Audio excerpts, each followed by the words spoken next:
All right. Well, welcome on into the Pegasus Actual Podcast. Woo! We're live. Oh my God, it feels like forever because it's been like 2 weeks now. I mean, God, we tried to have. It was too long, Drew. I know we tried to have a show a couple weeks ago.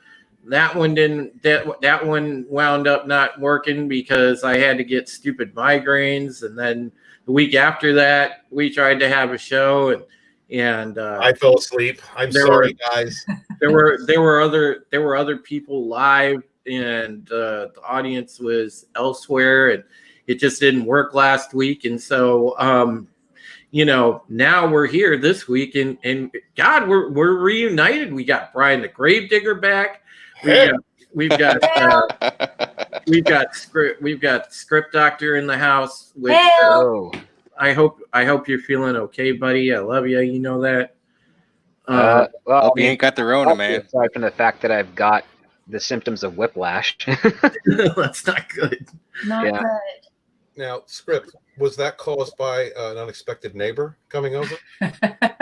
No, it was not. Okay. Yeah. We don't mean to make light of it at all, but that is the running joke when you're not here, is that you may be getting favors from the neighbor. It's a harmless joke we have when you're not here because we love you and we miss you. That's fine. That's okay. Mysteries of where Script Doctor went is cool. Okay, Yeah. Adega says, "Hey, all. Sorry, I can't attend much more." Adega has been hosting a new show and also helping out some other people, and Nice. I'm really happy. Hail with Adega. him. And Toxic Man Flu is in the house. Great to see Toxic tonight. And Parrot Head's in the house. And Lady Mist is here. She's back, of course. Hey, lady. Lady Mist says she's under the weather, so our well wishes go out to her, so she feels better. And look, I don't want to harp on my situation, guys, but I'm obviously, this has not been a good week for me. I had a mishap last week. We over the weekend, our home was flooded. We had torrential rains. We had a regular storm front that mixed with apparently remnants of a tropical storm. And it produced so much rain that the sewers couldn't handle it. And probably about 80% of the homes on my street all got flood damage to some varying degree.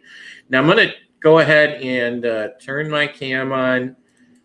And of course, you notice the new look. Yes, bald is beautiful. I love it. But besides that, what I want to do is I'm going to kind of try to show you guys some of the damage. So that everybody can see. I can't really move my webcam around, but the water line was up to about here. Wow. If you really pay attention, I mean, because we're in a smaller box, so you guys can't really make it out. But I was showing Steven and Raquel and Brian the extent of the damage. We got hit pretty badly.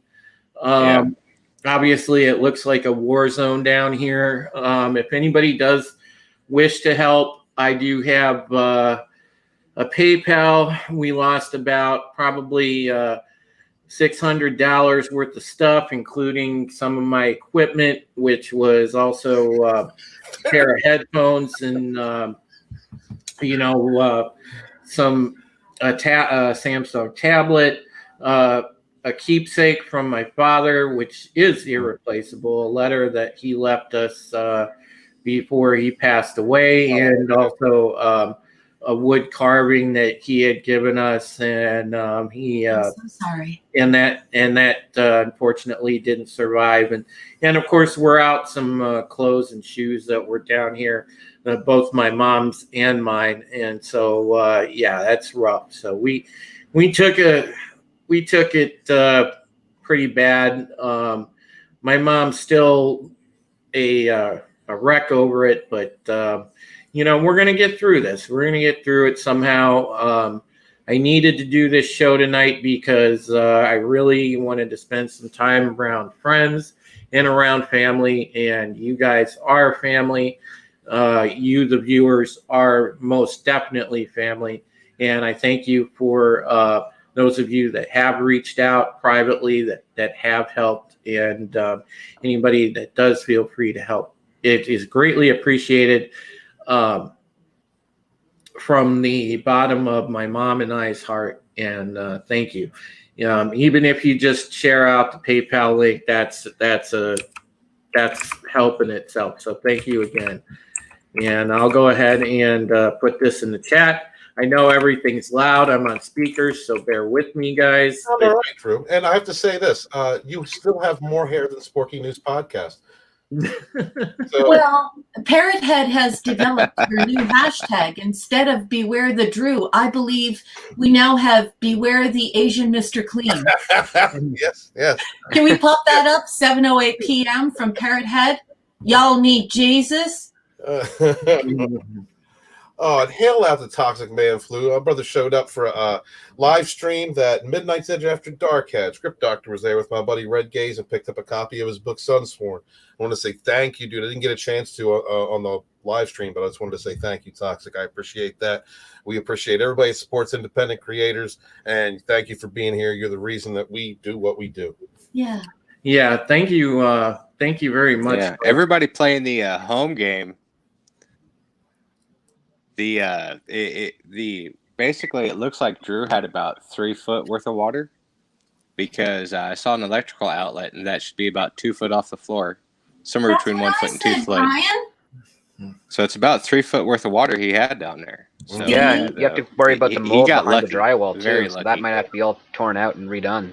That's what I said. It's still spongy, and yeah. the paper on the drywall is Sure. peeled and bubbled. Don't remind me, man, because I don't even know how that's gonna work. Yeah, because there was when I was living in downtown Toronto for 1 year in 2013, we had a massive flood that summer. Like Union Station got like 20 feet of water, Mhm. and I had an apartment like 10 blocks away from that, and I was a basement apartment, and yeah, we lost about $1,200 worth of stuff. Plus, the entire apartment had to be completely renovated again.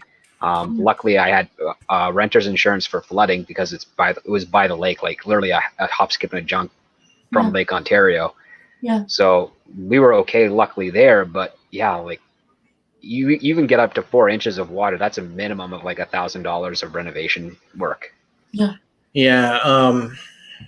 Also, really quickly, I know I do feel a need to apologize those of you that are readers of Bounding Into Comics, and also my site, Sickest of All. I know that given the circumstances lately, my work is rather backslid. I haven't been around to write and do the things that I need to do. And I apologize for that on my part, because I hold myself to a certain standard. And I haven't been delivering those articles to you that I really want to. Perfectly understandable. And I intend to rectify that situation in the coming weeks. So I appreciate your patience, folks. So with that, I will go ahead and I think Stephen and Script and Brian and Raquel, they're all gonna go and probably sort of do the heavy lifting tonight as we work our way around the episode. Obviously, we're doing season 2, episode 4, and this is Resistance. We've been trying to do this one for the past 2 weeks. So. I've been fine watching it over and over again. There's plenty of Duala in this one. Yeah, so yeah, we've been resisting the Resistance episode. Yeah. So there's been some resistance to completing the Resistance episode. So Yes, without further ado, let's go ahead and get into it, guys. So what did everybody think of this? There's a lot of stuff on Caprica for this episode, number one.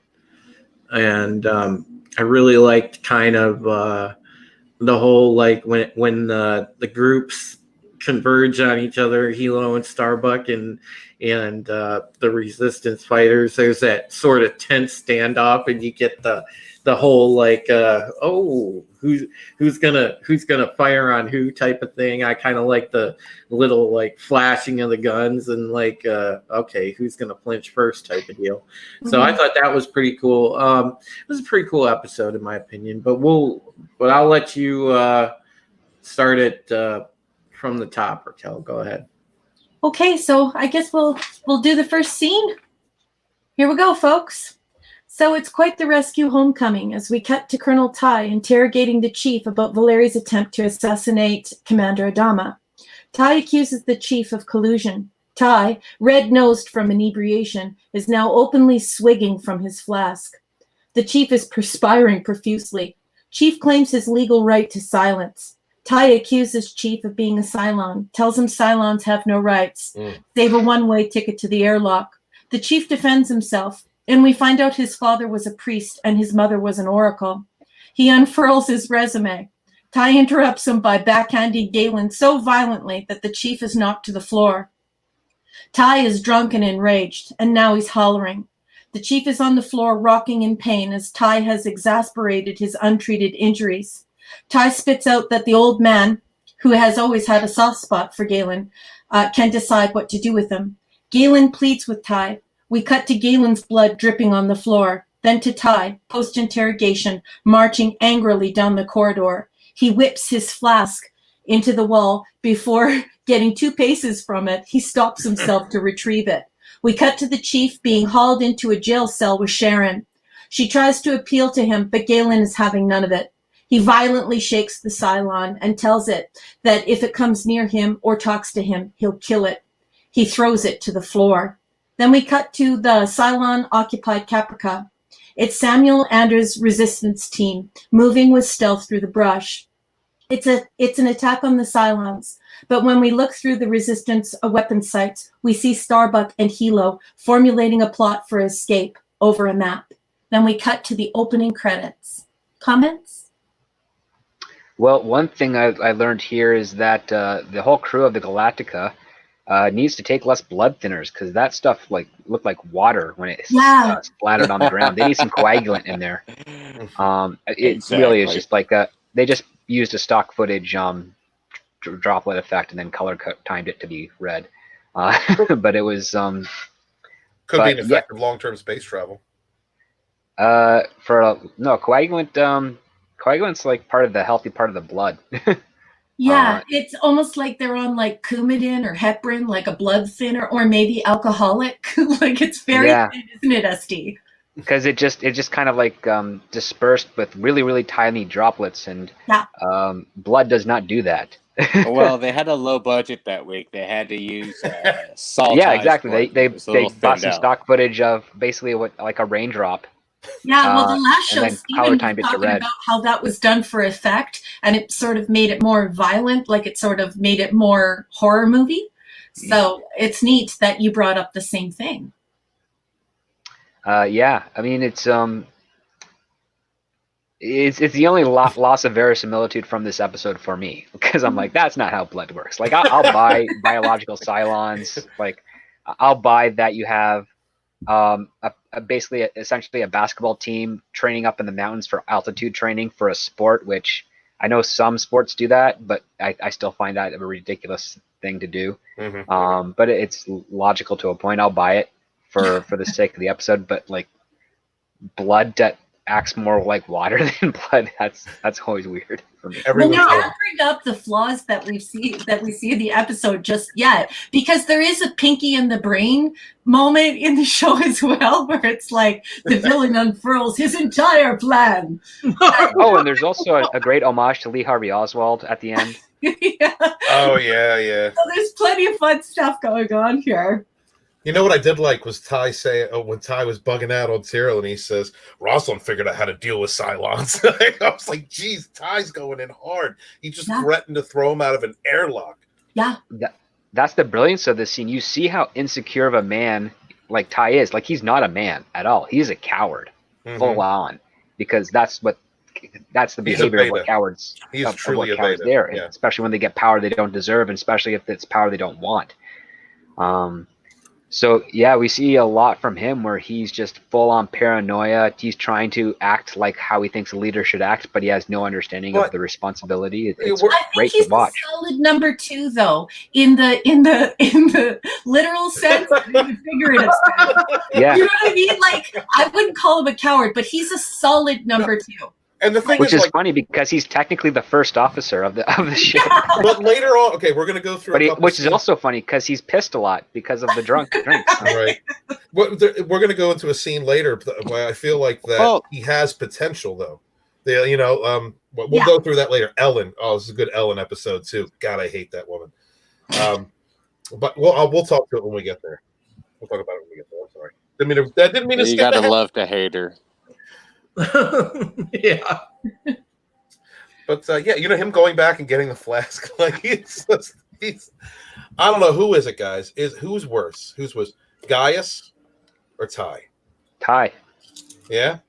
Yeah, because Ty has no reason to behave the way he does. Gaius is just a horrible person because he's a pompous ass with who doesn't really earn much, but exploits the hell out of every power he has. This entire for selfish gain. To get together the funds to make a beautiful T-shirt for SD, where it has to say something disparaging about Gaius. We need to come up with a catchphrase, and we need to make it. Yeah, SD needs a special avatar for this stream, right? I was gonna say, I hate Gaius towards Gaius, that type of thing. Yes. Yes. Right. I despise Gaius, or Gaius is Satan. Raquel brought up a good point, though. With most number 2s, it's about a person that doesn't want to lead, but wants to have some sort of control. It's like most lead foremans on a construction crew or a ranch. They don't want the power, but they want to be part of a giant group. Yeah. So that they want to be able to say what's what, but they don't want to actually have to decide what's going to happen. They don't want the bad decisions coming down on their head. Is what I'm trying to get at. They don't like the ramifications of pulling the trigger on a decision and being wrong. They're very good at delegating those orders once they've received them, but they feel paralyzed by having to make the call themselves. Man, Tox brought up, he nailed a good point right here. 2 alpha males on the ship, Adama and the smoking doctor. Oh, yes. Oh my God. Yeah. Oh, it's true. That's a good point. Doc Cottle will figuratively take out his dick and smack you in the head with it. Yeah. And he does that to Ty in this episode. Yeah, and he won't even lose his cigarette dangle. No. His ash won't even fall from his cigarette. Nope. He does kind of have the grandma at a truck stop cigarette ash, doesn't he? Yeah, you know what I mean? No. Like if you frack with him, he might put his cigarette out on your hand. Pretty much. Well, if you're lucky, it's going to be the hand. If anything, it'd be right in between the eyes. SD is like, he's deep, man. He just goes right to the wall with all of his ideas, right between the eyes. Oh, that's where you want the drama to be. Don't be too hard on the doc, because he'd still give you some burn ointment after he gives you the cigarette burn. Oh yeah. Oh yeah, he'll heal you afterwards. Yeah. He'd be like, "What did you learn?" As he's applying the ointment. Right. But that's what makes him an alpha, though. Yes, total alpha. Yeah, Cottle's a total alpha. Yeah, he is. He He even looked the president dead in the eye and be like, "Yes, I do mind if you care if I smoke." Yeah. He's just one of them old dudes, like he's been around the block and you don't fuck with him.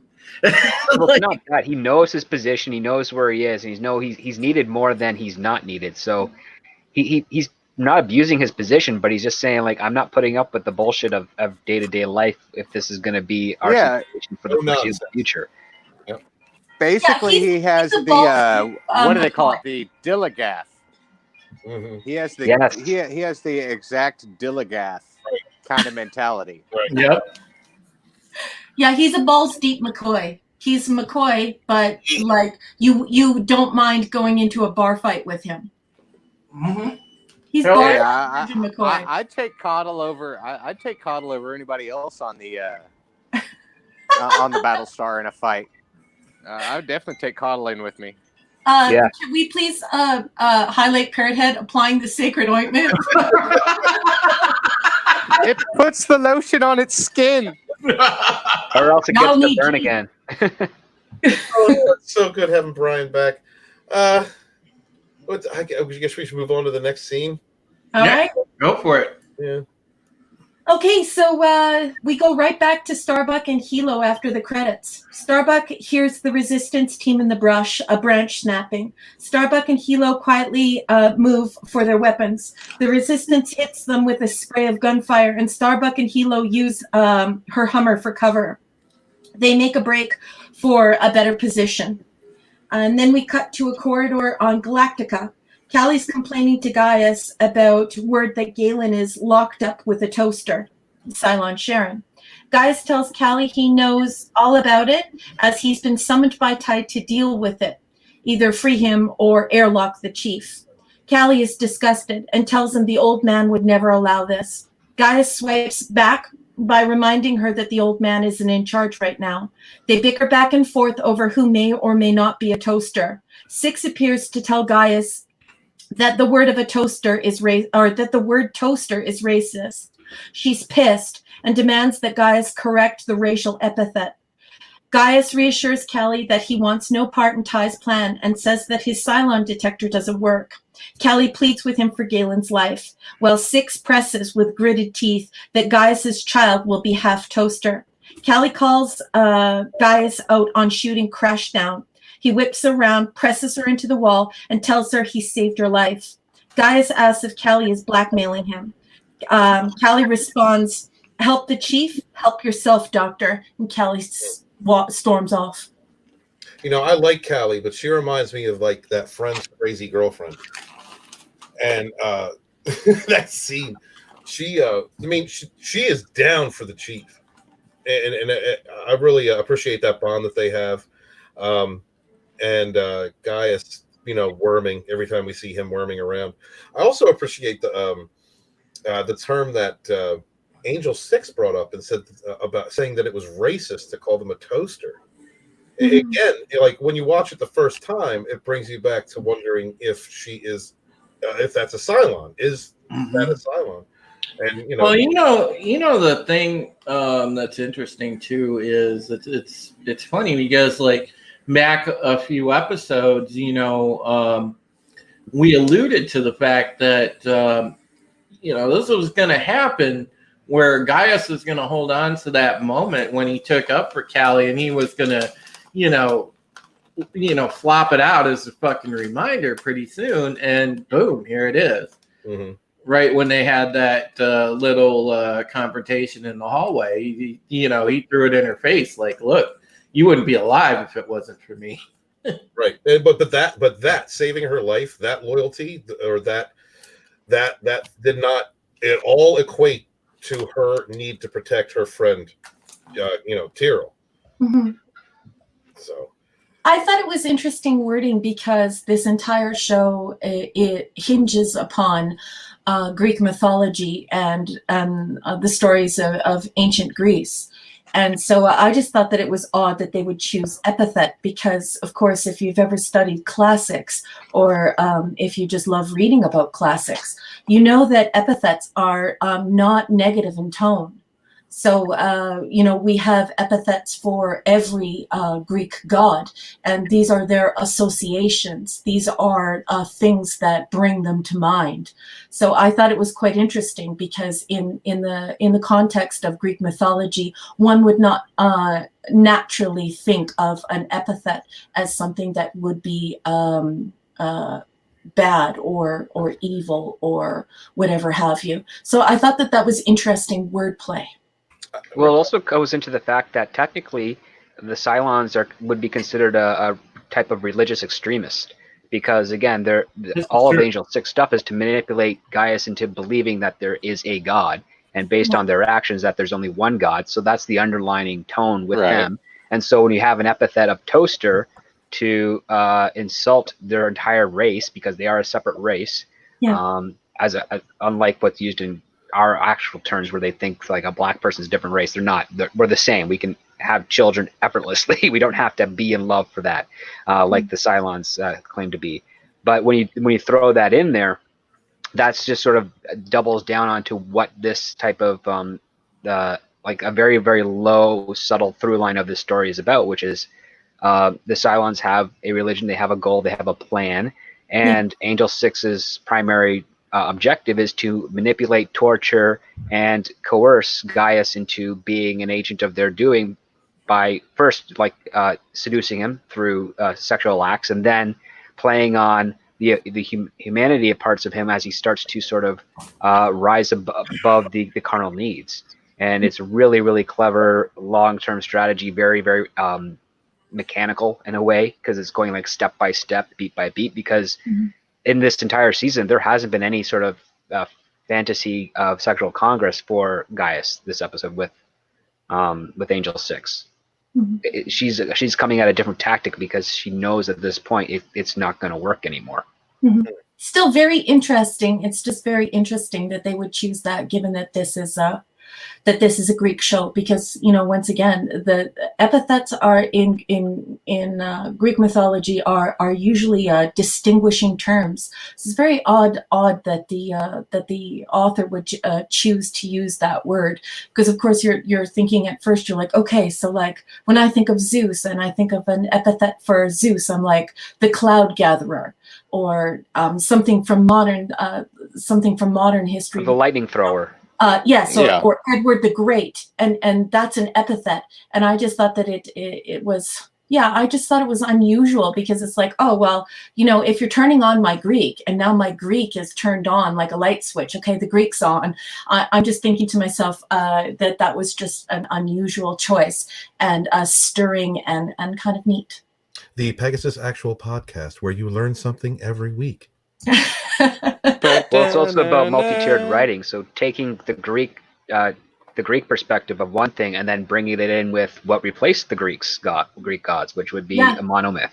And what happens in the monomyths is that you get basically blasphemy, and you get paranoia, and you get you get that with all other things, but when you're talking about Christianity after the first 300 years, when it finally starts to grow and expand and become more dominant, that's where you get into the Crusades and the things of that nature. So that there's kind of having that little tug of war between the old and the new, and they're making sure that they frame it into a way where they bleed together a lot more closely in their own time frame, as opposed to how the historical time periods were explored for our species. So it's really quite clever balancing and showing like how same and dissimilar they can be when woven correctly. And very teasy. It's very teasy, because it's very obvious that they're using illusion here. There are many times where I wag my finger at the screen and I'm like, you're using illusion here. You're creating an unspoken agreement about this particular myth or this particular idea from classics. So it's very cool. I love it. I also want to say before we move on that I agree with Stephen that she sort of went Callie went sort of single white female here, and she kind of she went a little too weird. Like she sort of scared me.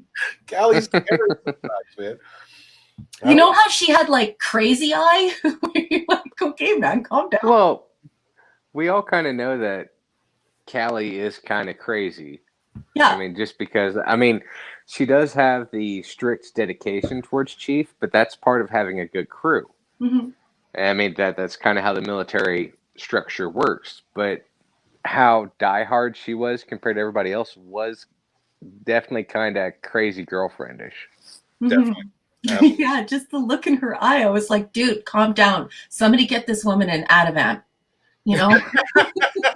But it worked. As we're going to find out, it worked. Did. Yeah. I guess we should move forward. Okay, so then we cut to the CIC. Ty and Gaius are arguing over the Cylon detector. Gaius asks for more time in testing. Ty tells Gaius he's full of weaselly technobabble. Ty orders Gaius to the lab. Gaius tries to pull rank and ultimately fails. It's actually quite comical. Ty calls Gaius a nobody and threatens to put him in jail unless he gets to work. Gaius excuses himself and Six jumps in as a fluffer, stroking and goading Gaius. And his humiliation. He ominously says, it may be time to do something about it. It's been a while. I want to volunteer for that. I want to be stroked, please. Yeah. So, yeah, she's I could use a fluffer. Yeah, I know. No kidding. Yeah, she's very sweet. She's just very strokey. Send the fluffers my way. Yeah. So any comments on this scene other than Trisha Helfer is a beautiful goddess with legs for days? Oh, Jesus Christ. Yeah, she's got a pair of legs in one place. But smile, eyes, everything. Oh. God, I can't. See, I can't concentrate now because I'm thinking of her damn legs. Fuck. Helfer, stroke, fluffer, show's over. Yeah. But Gaius Game was right, over, man. Gaius was right, though. He's the vice president, and him getting struck down. Like Ty doesn't even want any kind of bucking of the system, of his power. He has complete and total control, and he's not going to accept anyone, especially someone like Gaius who he doesn't respect at all, challenge his authority. But he was in his rights to mention that, and to a point, had that road gone down, I mean, we know it would have been short-lived because the admiral does eventually, the commander does come back, but I think it would have healed the fleet a bit. Damn, you all right, Drew? Drew, did you pop one? Did you pop what, the fluffer thing, and it just broke your head? But I think it would have, with some kind of a civilian authority, at least even a spokesperson, just to say, yes, the civilian government is, in control. Even if he was just a puppet, I think it would have gone a long way to stopping what eventually took place in this episode. Yeah. I also think that it's quite interesting that they set up two women. You're kind of giving him a little too much credit calling him a puppet. He's more of a Muppet. Well, I just think it's interesting here that what we end up doing is we end up placing two women in the story of Herod, right? And the story of this John the Baptist. And this is the illusion, the unspoken agreement that we're signing up for here, which is these women sort of prodding and pushing these men to maybe behave in a way that that they don't want to, that they're very resistant to. So later we find out that Ellen's doing the same thing. We'll talk about that later. But here it's also very clear that Six does the same thing to Gaius. This is once again, like I said, this allusion to this John the Baptist story that happened with Herod, and we see this allusion throughout this episode, and it's quite interesting because we don't just get one evil woman working her wiles. We get two, and they're molding these men and shaping these men and getting these men to behave in ways that perhaps they wouldn't if those women weren't around. Agreed. Anyone else? SD? No, I pretty much agree with that. I was thinking at the same time the dynamic between Cleopatra, Caesar, and Mark Antony as well. She kind of played those guys a little for her own game. Yeah. If you want to go prior to some of the Greek stories that is being brought up here, just the manipulation is very entertaining in this show. It is, especially how it's done and how it plays on the two of the weakest characters conviction wise in the show. Yeah. And also conversely, the chemistry that there is between Adama and Rosalind is one of respect, but there's also I like how they play that there's something a bit more there, and how neither one, even though they recognizes it, uses it to be self-serving. They just don't. It's just not even a factor on them. And then conversely, where you have Gaius and Ty, the women in their lives do nothing but manipulate them. Yeah. Oh, very clearly what's going on with the president and the old man is such a beautiful adult relationship. And it's nice to see because, of course, we're seeing on screen these people who are not spring chickens, and yet they're behaving so wonderfully and respectably, and you're just cheering for them. And so, from the writing perspective, once again, it's like you just feel so good for these characters, and they're really moving us on this positive relationship. And then of course, a juxtaposition to these horrendously manipulative relationships that are also on the ship. Hail to that, and hail to the chat. Thank you for Yeah. being here, and hail to everybody listening on the replay. Thank you for being here. Yeah, absolutely. Hail.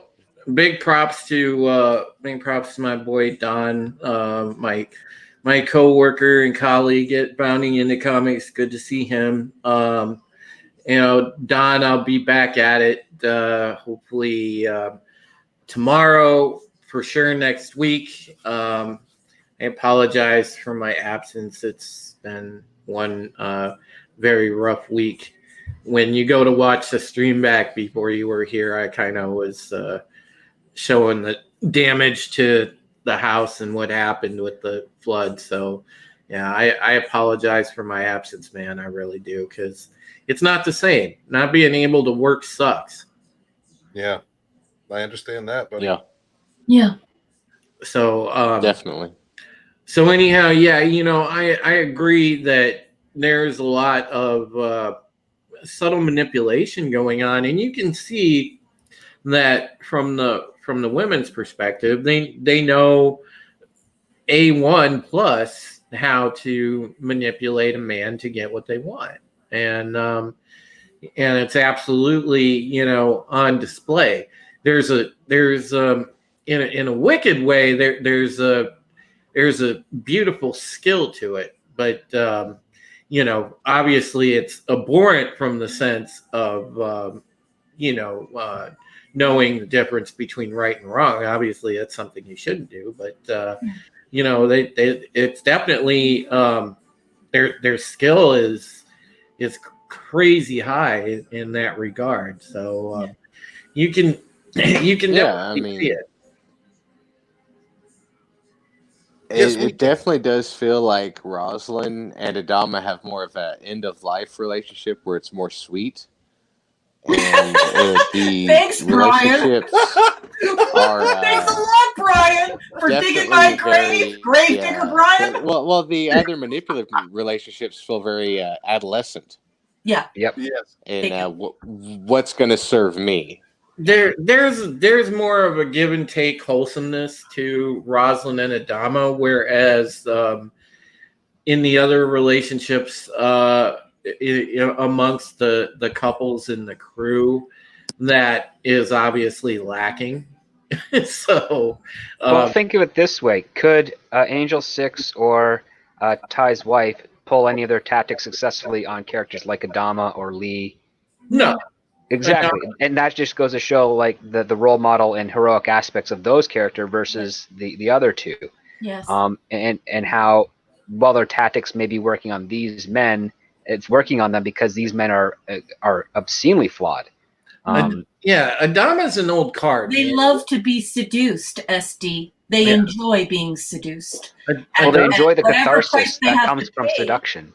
Yeah. They're doing it all for that catharsis, where Adama is the type of guy who he was loyal to, as far as we know it so far in the series, he was loyal to his wife, and while his wife may have divorced him, he still cares about his kids, and he still cares about her, because he did ask about her as soon as in the special that started this whole thing. Mm-hmm. And it shows that he's not hung up on the stupid things when it comes to a relationship. He's more about the real foundation of what it is. Yeah. And that's what a role model and a real masculine hero kind of is with that they may not like some situations, but they accept, they move forward, they learn, and it doesn't prevent them from growing as a character. But Ty, even with the flashback we saw earlier on this season, we've seen that he has not changed in decades as a character.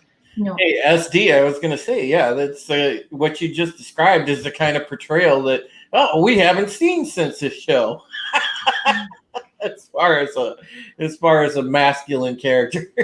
But I do agree with SD, because you see in Colonel Tide that he is seduced by alcohol. He's seduced by Ellen. He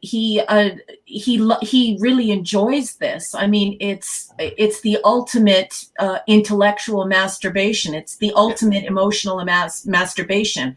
I don't feel sorry for him that he has this wicked wife that is. Yeah, it's a very adolescent mindset. Yeah, he enjoys being seduced in this way, and I think Gaius does too. I think both men are well aware of what these women are doing and enjoy it nevertheless. These women are the crack cocaine of wives or girlfriends or whatever you want to call it, right? Yeah. Ty's a cuck. Yeah, so I guess there's something to be said. And I'll say this from a degree, because for a lot of guys, there's been times in our lives that we've encountered those kind of women that will manipulate, that will use their feminine wares to get ahead. You've met my ex. And they're now, to speak to Raquel's point, there is a certain degree of interest from having that human game of chess with them, because they are every bit an adversary. But the problem is, it's an adversarial relationship. So you're not, it's obviously, not an ideal situation for you. You know that it's adversarial. It's not necessarily, and you crave it nonetheless. It's incredibly unhealthy. And if you are a person that craves it, you've got to go see a medical professional and get your head examined. Because I used to see that stuff in high school all the time. Now I had a girlfriend for my entire tenure at high school, and so I was able to spot these tactics quite easily. Because number one, when you have a girlfriend, you, at least from my perspective, she's the only girl I actually would be thinking of or even considering for any sort of intimacy. So when another girl comes out of the woodwork and starts to, engage in some sort of flirtation or whatnot, it's just kind of flies over my head. It's like I don't register it, but then I can see everything else. I can then see the motive. I can see what you're trying to get out of it. And you end up seeing the transparency of those actions. And then as I grew older, I was able to recognize them without having a girlfriend and completely avoid them altogether. Now, sadly, I have friends that did not learn those lessons and have suffered greatly from that. And same thing on my female friend's side for some men that do those tactics as well. Mm-hmm. But it's actually a great representation in this show of like how you can, as an adult, interact with and behave and spot the things that can end up doing a lot of damage to us on an intimate level with relationships. Mm-hmm. Yeah, and it's like I said, I don't want to glamorize it because I'm obviously adamantly against it. But at the same time, I can just say from the one standpoint, there is a certain amount of what I want to say. There is a certain amount of fun to playing the human game of chess when you have an adversary like that, and they're playing the head games, but you're also playing the head games back. Women do it also. Women like bad boys. How many women do you know that are seduced by the idea of being with a bad boy? These are people who dabble intellectual in the dark women, or arts just in of general love. women? Yeah, they're dabbling in the dark arts of love. They know that these people. Well, that'd be the dark arts of lust. Yes, these things are terrible for them emotionally. They're terrible for them psychologically. Oh yeah, I know girls that date guys just because they'll upset their fathers, and their fathers are actually like really good people. Right. I knew this one girl. I knew this one girl in college who had the coolest dad ever, and I got to see him at like his worst point, and he was still like trudging through and trying to be a responsible adult. And his daughter just did not respect him at all, and she would date these guys that he would hate, and she would always be upset as to why she couldn't land or keep a boyfriend. And I'm like, well, look at what you're doing to yourself. Like you're trying to make someone else who you don't understand, or you don't get, that actually loves and cares about you, to feel horrible, and as the result, you're just hurting yourself more. And the funny thing is that her father knew exactly the type of guy that she would fall in love with. It wasn't me, thank God. But at every point, she would just gravitate towards the guys that she knew would piss him off, and they would just take advantage of her and really drive her nuts, and she would never know why. And now she's almost 40 years old, and she's still single, and she hasn't learned a lesson. She's still trying to make him upset. Do you And have her the number, dad has Drew? given up at this point. He's like, "Yeah, do what you want. You're 40. Good luck. Have a fun life." Do you have her number, Script? Oh, man. And from a writer's perspective, if I could just say to all the writers out there who watch this show and watch this channel because they like that we talk about writing, that's a great vessel to go and pull from. That's a great honeypot for ideas, is to find flawed people or huge mistakes that you've made in your past that in love or whatever, and take from that honeypot and turn it into something good, and make a character like Ellen or make a character like Six. Well, again, it's also writing something relatable to people, Mm-hmm. and that is what's so good, because if you have something like so just derivative and over the top, and a portrayal of a character that is not going to relate to people, well, there's going to be a disconnect from the get-go with your viewing audience or your reader, and you don't want that. I mean, that's just trash writing. I mean, and you don't then you're not going to ever get out of first gear if you're writing a story and you have characters like that. If characters have to have definite different layers. They have to be able to relate to the reader and the viewer, and Well, not only that, but relate to people that they know. right, exactly. And if you don't have that, then And fit within the universe you're creating as well. Like, that's the other part too. Right. Yes. Like, you can make the most fantastical character in the world, but so long as the rest of the universe believes that who they are and it all functions cohesively, Yes. you can play around with it a lot. Yes. And this conversation is kind of sparking an idea. I'm wondering, like, is the relationship between Gaius and Angel 6 any way similar to Ronald D. Moore and Jerry Ryan from the Voyager days? Maybe. Ooh. Maybe. Like, at their worst points, like, of course, because Maybe. those two were in a relationship. Everybody here is a writer, so what do you write? You write what you know, and you disguise it because you feel inspired, or because you want to change it, or because it's just best so you don't wind up getting sued. But you write what you know. So, I mean, that's a salient point, SD. That's a possibility. That is speculation. Well, yeah, but it also fits because Angel 6, if you were to describe her, it would also fit Jerry Ryan's description as well. Would. Yeah, jeez. Jerry Ryan and Trisha Helfer, Yeah. Ooh.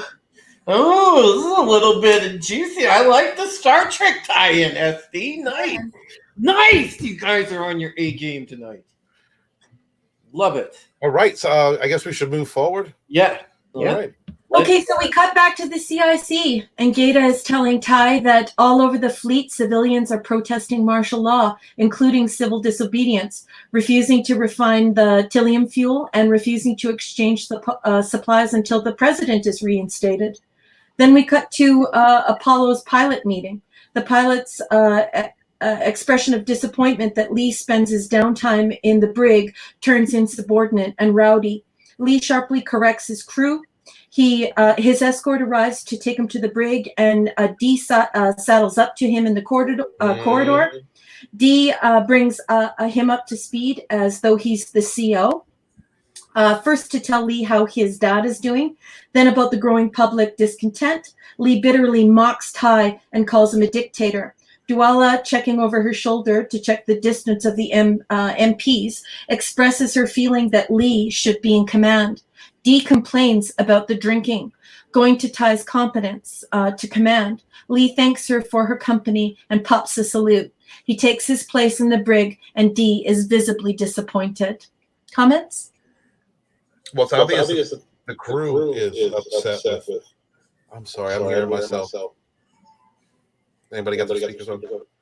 No. Testing. Okay.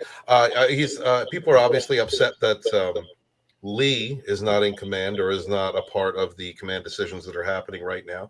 Everybody has loyalty to him. They look to him. He's a competent leader. He's proved himself in the past. He's also the commander's son.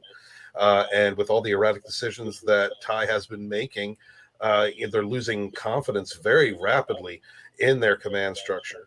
So that's what I get from that scene. I mean, Dewala is a pretty solid character. She's, member of the bridge crew. She's a very sound character in her decision making. She's so she doesn't have crazy eye and isn't prone to crazy eye like Callie. That's right. She does not have crazy eye. Candace McClory, who's sliding my DMs are open, and she's acted very well. Her part up until this point. So yeah, all the people in the command, not the command, all the pilots, getting rowdy and wanting him to come to, be a part of their festivities and their downtime. That shows that there's beginning to be this bridge of a disconnect between how they're dealing with this situation with him being in the brig, and then Dewala. I mean, she sees everything that's going on all the time. She's on the bridge. She sees the breakdown that's happening between the command structure, Ty's leadership, and the relationship within the fleet. So, she, just like everybody else from the beginning of the show, has been under stress every day. This is the second season, but in the timeline as far as the show is concerned, this has only been a couple of months that all these events have fallen down, them losing their homeworlds and getting to this point. So the last thing that a competent officer would want to see that's on the bridge of the last Battlestar is for the military structure and the civilian structure to become at odds with one another. The dangers that can create. Or there's also the matter of just like what's right. Sorry to step on you, SD. I mean, I think people kind of get the idea that Apollo has this sense of honor and following what's the right thing to do, and he does that in a much more well-informed light than what Colonel Ty does. All Colonel Ty knows is how to command like a drill sergeant. Number 2. And that's it. Lee understands the importance of people and what assets they can be, and understands the importance of positive reinforcement. And that's what I think falls short in Ty's, in the way that Ty commands, because he only knows one way, and that's drill sergeant, and everybody better do what they need to do. I don't think that's necessarily true, Drew. I think that he's been around his best friend, his commander, for so long. He knows. It's just getting past his own inadequacies. His own. He's overcompensating because he knows he can't meet the measure. And the other part that's actually brilliant about this set of scenes, the sequence, if you will, is we learn how symbiotic this entire fleet is, because the people are the ones saying we're not going to supply to Galactica because they got this military rule, and Galactica is helpless to do anything about it aside from what eventually will happen, which is violence from the military to the civilians. And if anything, that's just going to create a further divide. Oh, but there was another option available. I mean, I want to cut you off, but there is another option available when the Ellen scene comes up. That gets derailed, and we get the military option. Yep. Yeah, but at the same time, I think it's very important what SD's saying, because that was my reading of it too, is this was an opportunity for the writer to edge his toe out even further, to create more world building. All of a sudden now we're envisioning, they're writing on the mind's eye, this fleet that has a symbiosis. They all rely upon each other. Mm-hmm. And there are all of these different ships, and they all have their own function, and they need each other. So this part, I think I agree with SD. That was my perception of it as well. It was like, oh, okay, more world building. I see so much more of this world now. Now it's written on the mind's eye. Now I understand that there are all of these people who are in charge of coffee and eggs and fuel, and it's not just Galactica. Yeah, Galactica may be like the water for a lot of the ships in the fleet, but the rest of the fleet is doing food production and medicine and farming, if you will, and refinement of other resources, that they technically have. What you're seeing here is that the civilians have more power than the government, especially when they unite. And that's actually a really good message to remind people about in that case, where the military is reliant on the supplies that the civilian population can provide for them, and then in turn the military is supposed to provide protection. That's the symbiosis. But right now we have a leader that's abusing the power of military, and the people are doing the responsible thing. They're saying, well, then we're not going to feed you. And what do you? And the thing is, like, we can outlast you. You may have all the bullets and ammunition you want, but eventually we make that bullets and ammunition as well. So you're going to run out of that, and then you're going to run out of food, and then where are you going to be? Right. Like, we'll still be here. There's still always going to be more of us than them, and it's just basically a back and forth.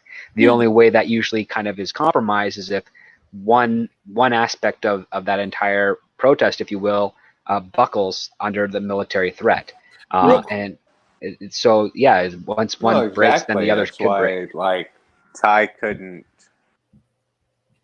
Yeah, that's why Ty couldn't pull everything he wanted to do, was because it's like Script Doctor said, it's a symbiosis.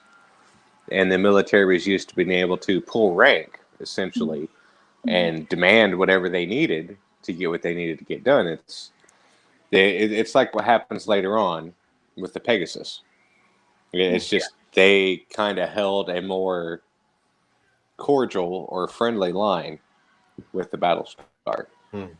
And the other part too is Ty has a great opportunity when he hears that the civilians are refusing to, if you will, refusing to supply.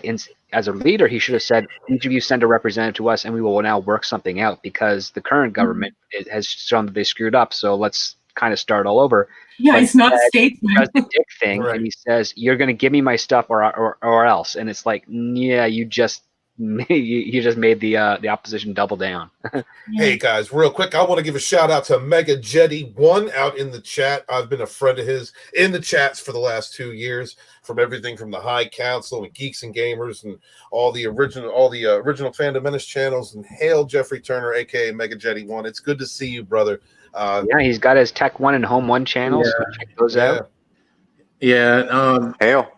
Mega Jetty reached out and sent me. He's got 3 channels. Yeah, he sent me some well wishes in DM earlier, and Mega Jetty, I appreciate you thinking of me and my mom right now. We're just trying to do the best we can. This was obviously a big setback. It sucks, but I'm just trying to hang in there. This is my one piece of normalcy. That's why I'm glad that I've got people in the chat and see some friendly faces tonight.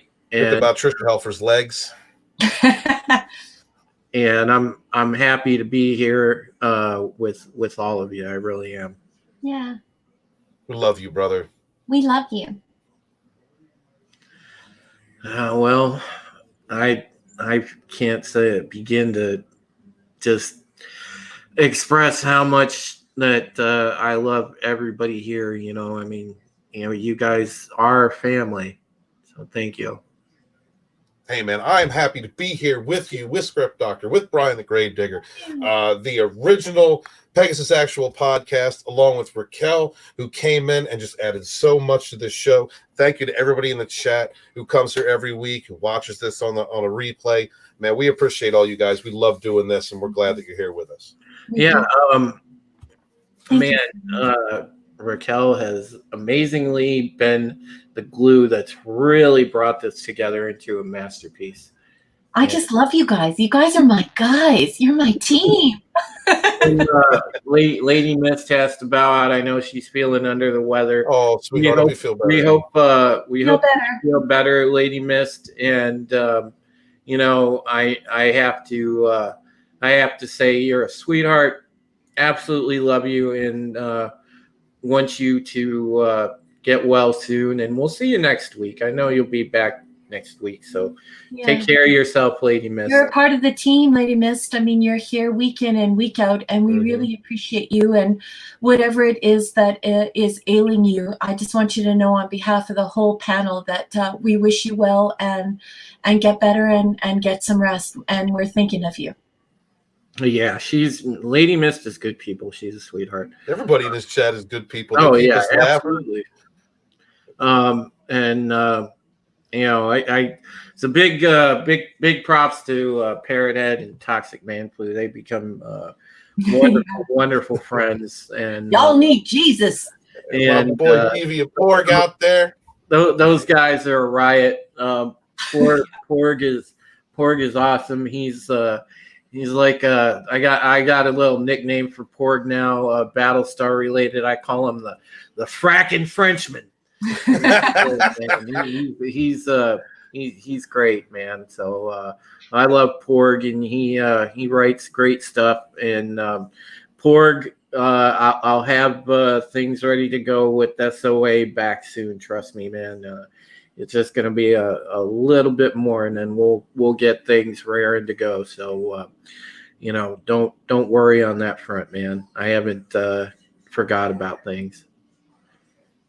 All right, ladies and gentlemen, should we move forward? Yes. Yeah, let's keep going. Let's burn through it. It's been an hour, and we haven't really got into the meat of the scenes yet. So hurrying along. So we cut to Right. we cut to Ty's quarters. Ellen is massaging the dictator in him through his shoulders. She gives him a dictator pep talk and a dictator cuddle. She appeals to the worst in him. Ty responds in kind by leaping to the horn and applying the iron fist, telling the fleet the protest will not be tolerated. You happy now? Yeah. Kim Jong-tai threatens stern measures. In demonstrating her power over him, Tai asks if Kim Jong-ellen is happy now. That's great. And the thing, this is what I was talking about. Like in this scene, I'm gonna sum up real quick. Holy crap, that's boss. Yeah, it's great. In that scene, you saw Ty, and he says, maybe I should bring all the ship captains over, explain what happened, have a confab, and try and fix this situation. But she's not going to have it. Nope. Not Ellen. Nope. Man, what did you think of that exchange, SD? Oh, I think it was great because it just shows like the difficulty that Ty has in knowing what to do. It's basically highlighting the fact that all his years side by side with Adama, he has learned nothing. It's so true, isn't it? He's a solid number two who creates solid number two. No, honestly, I think he did. He did learn something. He was leaning towards something that maybe Adama would have done. But nope, not when Ellen's involved. Once you put Captain Chaos in the equation, everything's going to go south. And well, no, because her thinking is, look, you're in charge. She wants to ride the wave to him being in charge because she's loving that social status, baby. So she's just like, all right, well, I don't want this little wave to end. So you need to make sure that you're in charge. So you're going to go tell these captains to F off and back down and listen to what you got to say, because your word is, bond throughout the fleet. That's what's going to happen. Yeah, but it's such a stupid move on her part because she could be the hostess. Liquidy number two. Yeah, like she could be the hostess if Ty brought all those captains aboard for a confab. Yes. Who do you think would be the one schmoozing them all? Yes, who would be vacuuming up the power through her hungry hole? It would be Kim Jong-ellen, okay? Exactly. She could get so much. Hole. She's That's not even thinking properly either. Like, she's also a moron because you get those new captains in there. You get all those civilian representatives in a room where Ty explaining the situation and Ellen is like backing him up and then schmoozing each and every one of them for political gain, if you will. Yeah. She then has more power than just having Ty being the guy that's giving orders. She would be considered invaluable because she'd be the one you'd get attention to get to Ty's ear. Yeah, and so she doesn't even see that because she's so stupid and greedy and short-sighted. Yes. She's like a vacuum. She's the Dyson of power. She just wants to all in. Like, wow, man. Oh, yes. PMF? Yes, you guys have been a terrible influence. That's what I was going to say. Toxic Man Flu said, we have been a bad influence. I was going to say, you might be giving her a little too much credit. She might not be the Dyson. She's more of a Hoover. Yeah, probably a Hoover. because like Dyson's sort of in the middle, and if you want to go for a better vacuum, really it's like Henry. Henry vacuums from the UK are like some of the best in the world. She's a Black & Decker Pecker. Yeah, Henry's are really solid. Rainbows in America are pretty good. Yeah. Oh man, good lord. Because Henry also has a shop vac option with their vacuums as well. So yeah, they're pretty versatile. Yeah. Can we get a sponsor for Henry vacuums for Drew's channel? Yeah, no kidding. No, actually, I used a rigid shop vac to clean out my basement. So shout out to I guess Ridge Tool, who is a company right here in Northeast Ohio, for making the rigid shop vac. I never thought 6-7 years ago when I bought that thing for $60 it was going to be something that I was going to need, but boy, it turned out. Hitting you in the forehead right now and saying instead of you could have had a V8, I just say you could have had an Ellen. Just pop it right in the forehead. Imagine if you would have had Ellen down there in your basement.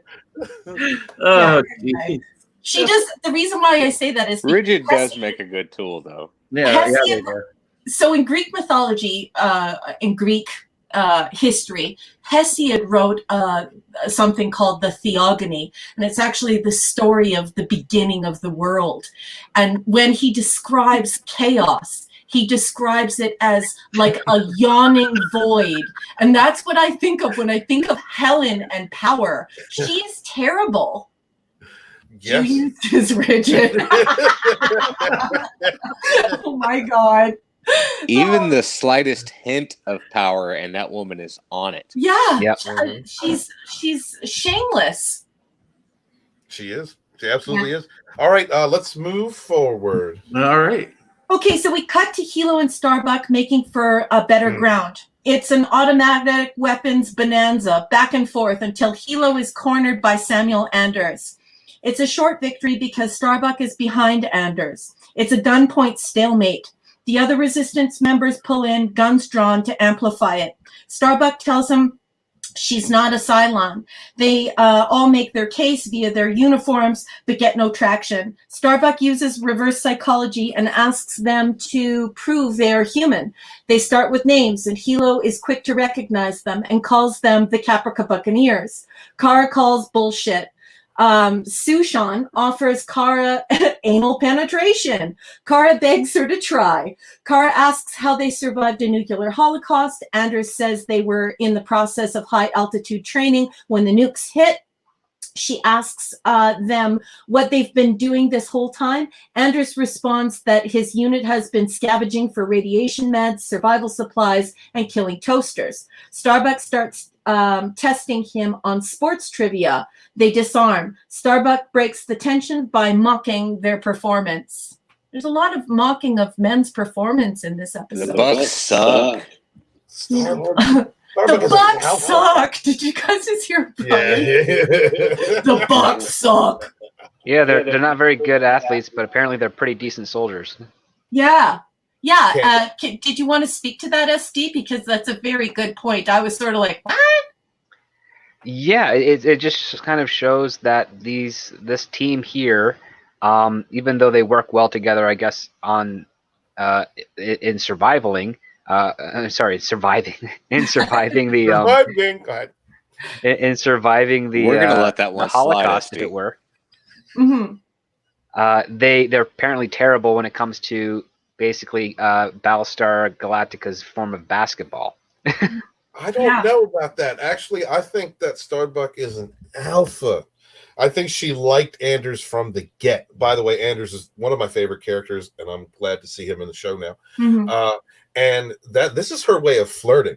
When she encounters another strong man, she is going to be that strong woman. Yeah, she goes to the third grade punch you in the arm, I like you technique. Absolutely. And so, her not wanting to back down is actually respect to the force that's being shown. You can see it in her smiles. Like, God, look how I love Kara. And also in what her insults to Anders. yeah, that's their third grade flirting. Ooh, boys are gross. Punch them in the arm. I like you. And that team might not necessarily be, not a terrible team. They do, however, have the ability to work with one another and have for years. And they were in the mountains, no matter what you think of high altitude training for basketball, as SD was saying earlier. They do rigorous training with one another to get better. And so putting them in a military situation has worked out better than it would for just any random group of civilians that had to pick up arms. Well, they're following a teamwork of hierarchy as well, too. So that's also helpful. It shows how successful they can be when everybody works together and plays an important role. And it's something that we had on Galactica until Adama was shot. And then you see that conversely, how everything on the fleet's falling apart. But here on Caprica, this rag bag of 53 people is pulling it together. And they've got meds, they got a place to stay. They've got food, and they even have a makeshift pyramid court. Yeah, it gives a nice dichotomy of what happens when there's a proper power structure and what happens when there isn't. That's what I loved about this episode. Yeah. Yeah, but at the same time, I think that there is it. I don't know. It just makes me question why some sports heroes turn into gifted soldiers. I don't know if they're very gifted because they missed Hilo and Starbuck quite easily. Well, still, but to survive this Cylon occupation and take over this high school and be alive and thriving and taking out toasters and finding radiation meds, this is something that is absolutely believable. It's not too far-fetched. They are sports heroes. However, later on, we see some pilots who have seen a great deal of combat behave in a not so sophisticated soldier way. So it's just kind of funny to me that the sports heroes were able to rise to the occasion, whereas the pilots that we find out later on, foreshadowing, do not respond to soldiering very well at all. Well, yeah, this pilot is this pilot part of the new trainees, or was they a veteran pilot? Because that's the thing I don't know. I don't recognize this character. Well, let's wait till we get there. Yeah. Well, we'll wait until we get there, and then we'll talk about it. It speaks a lot to team building exercises where you can function as a group without saying anything. And with the pilots, it's a lot of dick or clit measuring as to who's the best. On top of that, too, it wasn't even the pilot that screwed up. It was one of the Marines that shot. Well, the Marines were a complete different organization inside of this structure. Exactly. So it definitely speaks a rational mind would say to themselves, cohesion sports heroes can become really good soldiers, whereas Marines fail to behave as Marines when coffee is thrown at them. Anyways, let's talk about that. Well, it goes back to how they sucked as a pyramid team, but when it came to survivalism, they were great. Yeah. So I mean, there's one has to do about ego, the other has to do about survival. That's the difference here. And for the fleet, it's the opposite. It's not even about survival; it's about the ego, which is what Brian. What I love that you're bringing this up, because what it also kind of showcases, because this is also a little bit of a parallel to Kent State, the tragedy there, where there's a protest and then one dumb soldier who I guess didn't get properly trained or what have you, squeezes off a round, and it just causes utter chaos and travesty. And you can't hold all the soldiers responsible for that, because a lot of them did their job as they should have in that situation. But when one sort of screws up, it can kind of cause a ripple effect, and all-out chaos occurs. Like 4 civilians died from that thing. And it was all. I want to take a second and call out Parrot Head here, because honestly, the National Guard or the Coast Guard is the worst part of the military. There. Never mind. Wrong comment. Yeah. Actually, I was going to point to Parrot Head's comment about Red Dawn, because in that movie you had the leadership roles were taken up by Jed and his brother, and they were football players. Well, Jed was an ex-high school football star, and his younger brother was a football player. And so they took charge. They took that leadership role in the resistance against the Soviet Union. Whereas you had the one guy, I can't think of the character's name, but he was the president of the student union, and he ends up being the the weak one. He was in a leadership position, but he ended up becoming a turncoat. Yeah, that's also popularity versus responsibility too. So popularity in political politics, for especially in something like high school, and then you have proper leadership that's usually kind of forced onto a player when they're in a sports team, because sometimes the person that's you're given, or sorry, you've earned the role of captain and assistant captain on your team, and then you're taught how to be responsible for that, to keep everything together based on how good of a coach you have. And it's forced upon you as opposed to something that you seek out to have. Yeah. And Parrothead said, I was a reservist. Thank you for your service, brother. It shows a great comparison between Anders and Ty, though, because he was forced into that position, and Ty never really wanted the power. He was always just kind of along for the ride. Solid number 2 who makes a lot of 2. He's kind of a squirty. We call him number Tyrrhea. 2, yeah. Look, diarrhea isn't solid. Oh yes. Hashtag Tyrrhea. Oh, we're hilarious together. All right, we got to speed up. I got 40 minutes. All right, so we cut to Venner, the president's jail guard, delivering the president's meds, showing his admiration and respect in his address. He's also snuck in a treat from the galley, licorice. The president offers to share it with Lee. He declines because licorice is sick. Venner's behavior prompts Lee to remind the president of just how much support she has within the fleet. Laura predicts something ugly is coming. We cut to a close-up of the vertical Dratus. Data tells Ty civil unrest has escalated. No one is supplying Galactica with necessary goods. Ty Benito Mussolini says he's sending in the Marines. He demands a Raptor and an armed boarding party for every non-compliant ship. Gata informs him that they don't have the manpower to execute that order. Ty orders pilots, whoopsie, they are mad as hell about Lee, and deck officers to fill in the gaps, to seize and acquire the supplies. Yeah, man, it's funny how it just like automatically escalated to that. I was like, holy crap. And really quick, I want to like point out that, the past few episodes, the guy that, it was such a bit role, but the guy that played Corporal Venner really kind of like stole some of those scenes, man. He did a good job. I thought that it was really good. Like the interactions between him and Rosalind have been really, really interesting. Who is he? Can we give him a shout out? Oh yeah.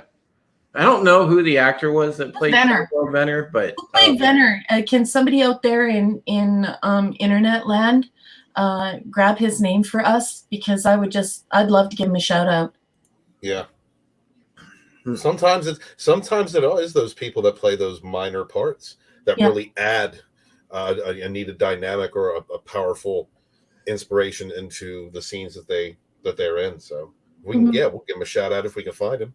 And I think it's wonderful too, because it definitely shows that a nobody, a small little voice, one of the people in this world that we're building and we're writing on our mind's eye, that one of these little people can be so important in turning the tide for the president.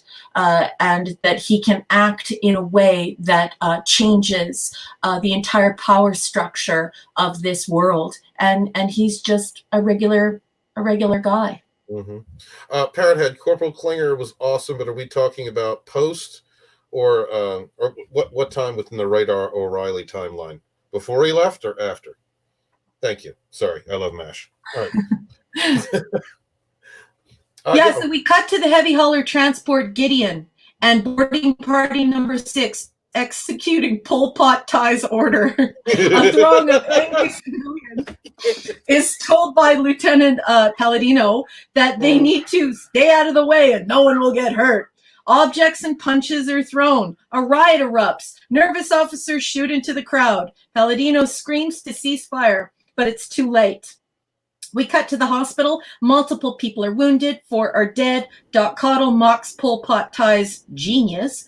Ty asks Palladino if he ordered his team to open fire into the crowd. Palladino says, of course not. Pol Pot Ty, groping around for blame, asks if any of the civilians were armed, which I kind of thought was really super dirty pool. And then Palladino says no, but the crowd was throwing what they were seizing. Colonel Ty says, you killed people for throwing coffee at you? Properly admonished, Ty takes to the old man's bedside, telling the unconscious commander that they desperately need him. Yeah, and I just made a note here. Aristotle calls this hamartia, errors made in misjudgment, or morals, errors which do not imply wickedness. It is Ellen's wickedness and Saul's wickedness or weakness. Aristotle's poetics is exemplified in many ways throughout this series. Comments? Yeah, and by the way, the actor that played Corporal Venner, his name is Chris Shields. So shout out to Chris Shields. Good job on you. Shout out. Yes. Can we also talk about the great Doc Cottle? Excellent. What did you expect, genius? That's great. That was so great. That interaction was just, I mean, that's a classic Doc Cottle. So good. Yeah. He was right. No bullshit. No nonsense. What did you expect? You put pilots in charge of this operation. They're not meant for that. Just then that goes back to what SD was saying earlier about his surprise that the way that the pyramid team reacted to a military situation and how they adapted and how pilots reacted to this situation. Well, the pilot was kind of fine in that situation. It was the Marines that he was in command of. It's basically what we see here is that I wish there was some more relationship between those two soldiers and the pilot to understand what was going on here, because the pilot is struggling just to keep people safe and not to riot and whatnot. And then it was one of those soldiers that opened fire. And the question being is like, well, number one, do these soldiers not have any respect for the chain of command they've been assigned, even if it is temporary? Number two, what type of soldier is so quick to do a trigger on unarmed civilians? Like there's a lot of stuff that could be explored in that relationship there to sort of show what sort of the type of stress that these the military is facing when they're forced to follow through with martial law. It's really I mean, you're talking about when the military are forced to act as police. Yeah. Yeah. Which is something that Adama was talking about in the first season. Remember, like it's all coming home to roost right now. Yeah. Yeah, I thought that it's very interesting that we sort of that in many ways we can sort of see the Aristotle's theory of a tragedy in these characters, in these scenes, even though this is this serialization. We keep seeing them discovering the error of their own ways, and then we're able to identify the bad guy and the good guy, and they go through their trials and tribulations, and you know, they're neither disgusting nor divine people. They're just regular people who make mistakes, and they can be really good and they can be really bad. They can be all of it. Yes, ma'am. Exactly. Yeah, absolutely. You know, it's funny. I thought the script doctor encapsulated it perfectly, like kind of comparing. This was similar to the Kent State thing, and I remember that happened like right before I was born, because I think that happened in '73. No, that's one of the famous incidents that happened in Ohio. But yeah, that was a great comparison, script doctor. Yeah, it only takes one little tiny mistake, right? Well, yeah, you know, and then you can have like really, you know, you can have the most trained people, but you know, if you're in the heat of a moment and you get nervous and you pull that trigger, it can change everything. You know, you have to, you have to trust in your training and take responsibility with that when you do. So, it's Look at No, I think Ooh, I what's think Kent State happened responsibility? 50, Does that 50 years happen ago this anymore? month, actually. yeah. 69 or 70, yeah. Yeah. look at Steven's avatar, everyone. Oh, that's General Asshole. I have no idea who that is. Please He's tell from me. Yeah. Spaceballs. Oh yeah. Oh, okay. I'm sorry, sir. He's my cousin. Yeah. Yes. You gotta see that movie. Corporal, first class asshole. Philip Wow. asshole. Yeah. Yeah. Yeah. Well, we're talking about inept military leaders, so I just figured I'd bust out some Yeah. Spaceballs. Ah, I see. Okay, perfect. Oh, wanna thank you, move forward? Perthead. Yeah, May 4th, 1970. Yeah. Should we move forward? Yeah, Yes. absolutely. Let's keep going. So we cut to the president hearing the news. Billy and Lee are there. She's horrified. She's also terrified by the repercussions. A divided fleet will be plucked off one by one. She says she needs to get out of the brig, just as the guard detail comes in. Lee says he's with her. Lee confesses that he's worked out a way to get them to the hangar and on a Raptor. Laura says she can ensure their flight clearance. They discuss where they'll go. Lee says he has an idea that Laura won't like. We cut to Ty's realization that Kim Jong-Ellen is a despot fluffer. They fight over it. It gets mildly physical and instantly sexual. Ellen professes her love. Ty doesn't say he loves her back, but they do sexually maul one another. Then we cut, thankfully, we cut to Galen and Sharon. Sharon apologizes. Galen calls her a machine. Gaius comes in. He asks the guard for privacy. It's Cylon test time. Instead of taking Galen's blood, he administers something that knocks Galen out. Sharon calling the test into question because it passed her, begins freaking out that Galen isn't breathing. Gaius begins a Scooby-Doo style confession. Galen is face down, eyes bulging wide. Gaius claims he can save Galen if Sharon tells Gaius how many Cylons are in the fleet. She shuts him down. Gaius presses. Sharon starts CPR. Gaius shouts, "Do you love him?" as Galen dies. She shouts, 8! There are 8! Gaius administers the antidote, and Galen draws in a quick breath. Then we cut to Caprica. Ah, yes, the big revelation. Mm-hmm. Yeah, that was crazy. That was one of the first big revelations of the show. We got the end of the mini. We got the there are 12 Cylon models, but nobody knew what was what. Mm-hmm. Now there's this was our kind of proof finally. Wow, there's actually 8 models in the fleet. Mm-hmm. So, well, I think it's a genius authorial technique, because now we're going to be looking around for those 8. Where are they? Who are they? And so now we've joined the characters who are virtually a fleet of paranoid people wondering who's a toaster and who isn't. Right. And now we're going to join them because, we only know what the author shows us. And now the author has shown us that there are 8. We should be just as paranoid as the people in the story and questioning ourselves, who is it? Who are the Cylons? Mm-hmm. Yeah. The whole time, once they revealed that point, you're sitting there guessing, okay, is my favorite character one of the 8? Yeah. Right. And yeah. Not only that, the interesting honestly, part is they haven't come to the revelation that it's 8 different models as opposed to just 8 people. Oh, yeah.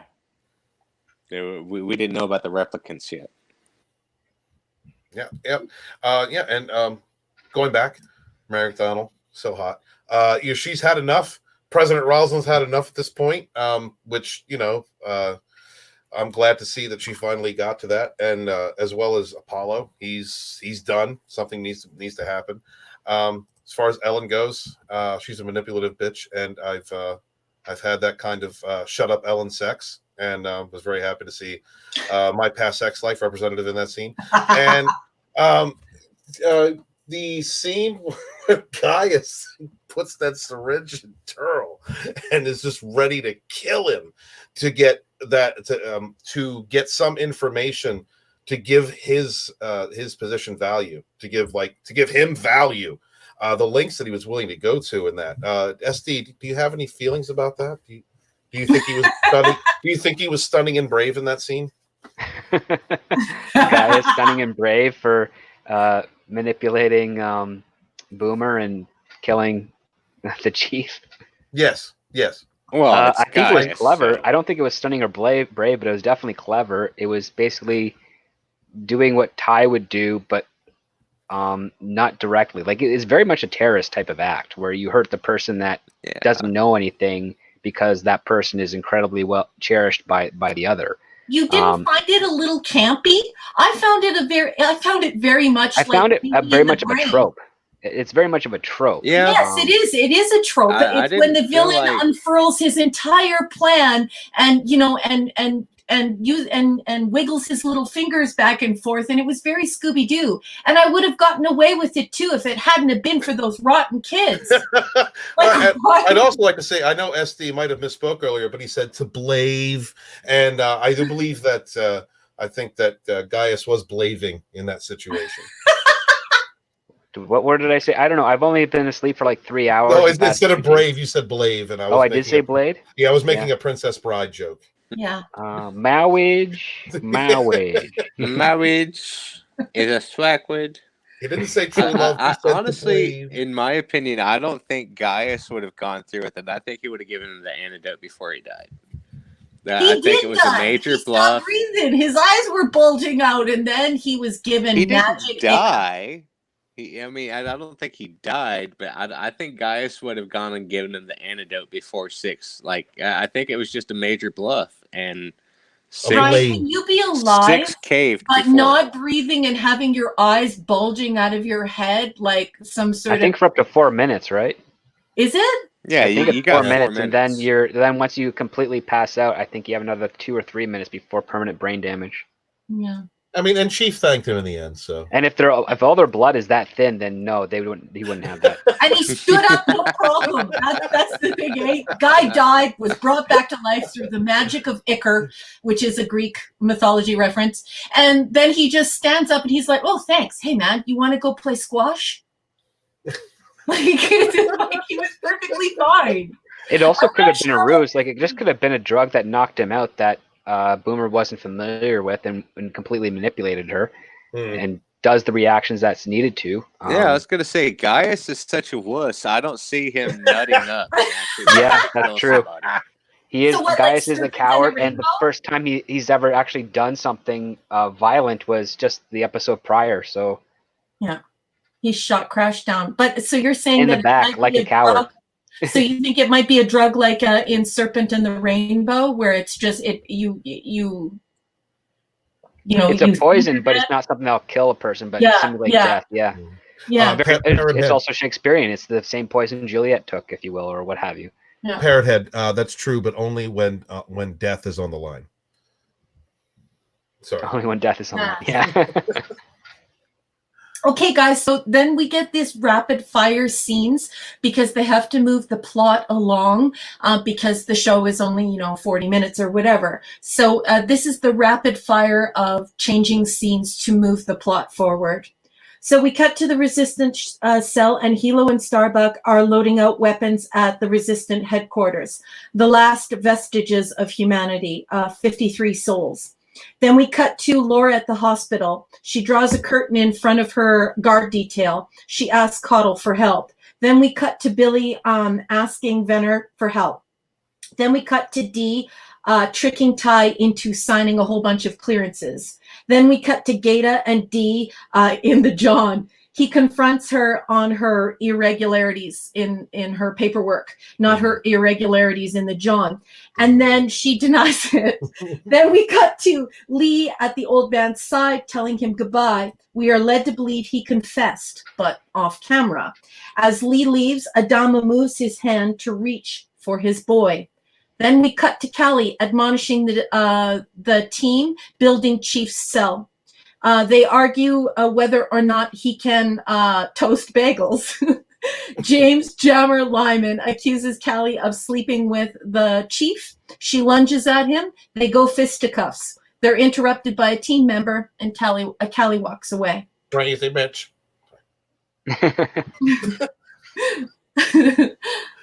So, any thoughts, or should we just keep going? Actually, we should keep going because this is all just setup stuff. Now, each one scene does have a little bit of conflict and resolution. So, if you're watching the show on replay, each one has a conflict. So, for instance, you have Gaeta in the washroom doing the conflict with her name's escaped me right now, about the unauthorized transmissions. But there's also Duala, thank you. And everything that she's doing, like she's got a conflict with Ty, which is like she needs him to authorize to sign this up. He's like, why is this place being shut down? And she has to give a pretty much a very weak excuse, but it's one that he's able to buy because he's inebriated. Yes. So each scene has a conflict which is put into it, so it doesn't make it superfluous and only a setup. There's actually something that needs to each be resolved. The only one that doesn't have that is with Rosalind and the doctor, but that's just because it's supposed to sort of give you a dangling carrot. And it's the only one out of that sequence of events that happens. I think the closest one following up would be Billy and the armed guard. But those two come to a head once everything starts to get into motion. And I think this sequence of events was really great. I think it came a little too early in the episode. There's another scene back on Caprica that I think should have came before this, and then we got into this because it would have been way better on the pacing wise for the rest of the episode. Everyone should have a script doctor, but you can't take ours. Shout out to Orville Nation. Orville Nation in the house. Hey, PJ. Hey, PJ. But no, SD, you point out some really good things. There's always like, I think that flaw sometimes that you can find in episodes where, certain sequences should be, in a different spot than they are, and I think you really hit it on the head with that observation. Had that been at a different point in the episode, it probably would have been a little more impactful. Because it's such a weird break once all that stuff happens and we go back to Caprica and they're doing the pyramid game. I'm like, this is not in the same type of pace or elevation of story that the rest of it all is. But if you just take that out, put it before like the big climactic part, you have then your climax plus you have your denouement that fits right in line with the rest of the pacing and theme of the show after that. So it's interesting. Well, yeah, I mean, this is something I think maybe this episode was in a rush edit towards the end part from that, or maybe they just tossed a coin because they didn't know where to put that sequence in that episode. So they like before or after, and they landed on it because I know that those types of situations happen. But a part of me is thinking like, yeah, I can't. I'm guessing an editor said no, we have to do it the way I was suggesting, and someone higher up. I don't think Ronald D. Moore. I think the person who actually penned the script said, no, it has to happen here.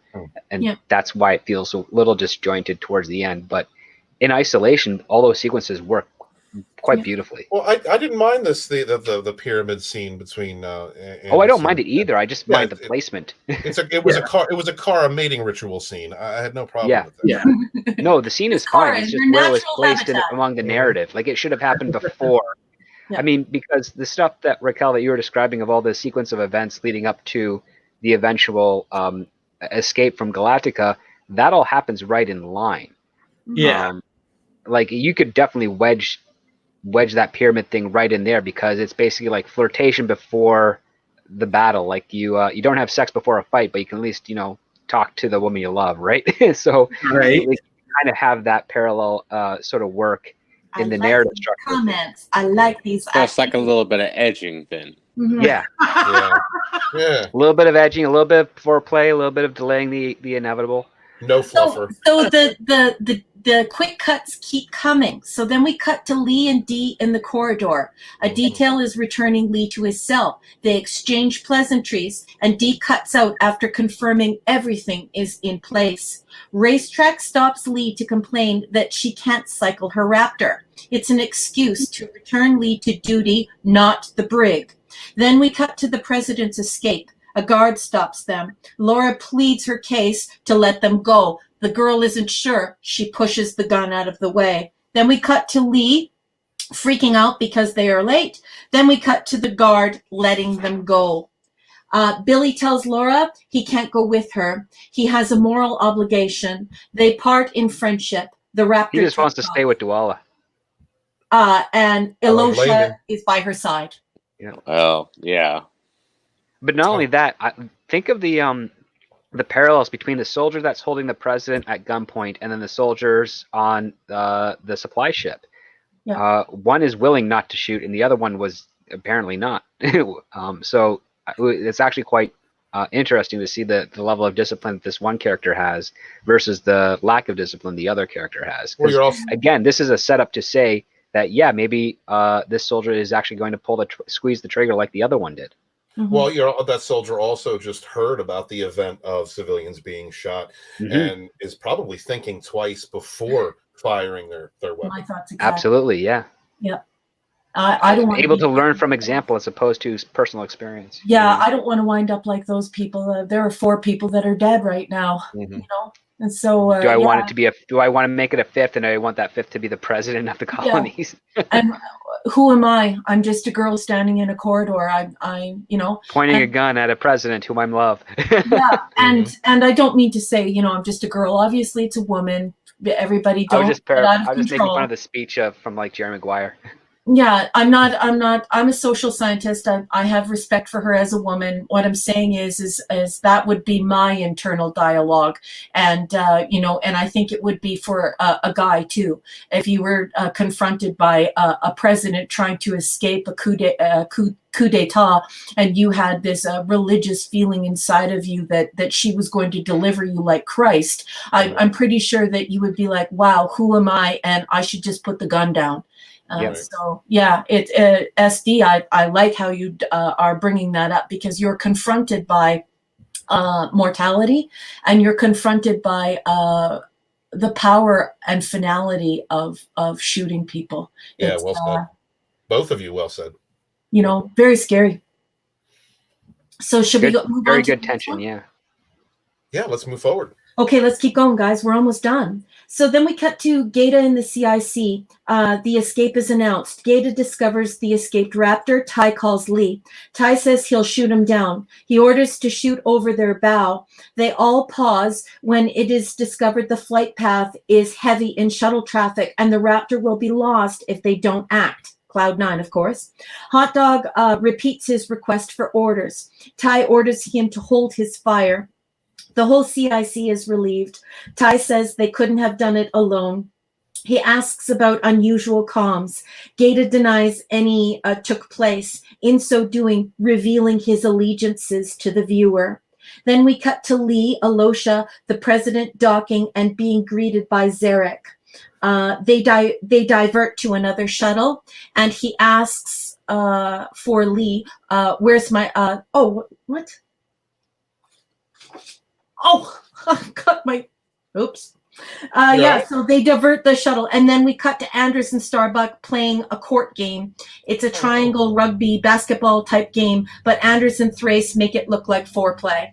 Yeah. So sorry about that. I had my paper switched in the wrong direction. Sorry about that. But you also see the disjointed nature of that scene coming at that point now, right? Yeah. So everybody at home, what he's talking about, and this is very hard for you to imagine because you're at home and you're not watching the show, is and this is why I thought what he said was such a salient point and was so cool, is there are about 15 non-related exchanges suspended like a bridge between that resistant loadout and Anders and Starbuck playing that game. And so what SD is saying is as an author, he would not have left you suspended on something that required no suspension. You didn't need to be thrilled by that. There's no thrilling aspect of it where the pregnant pause is required. It actually it feels discombobulated,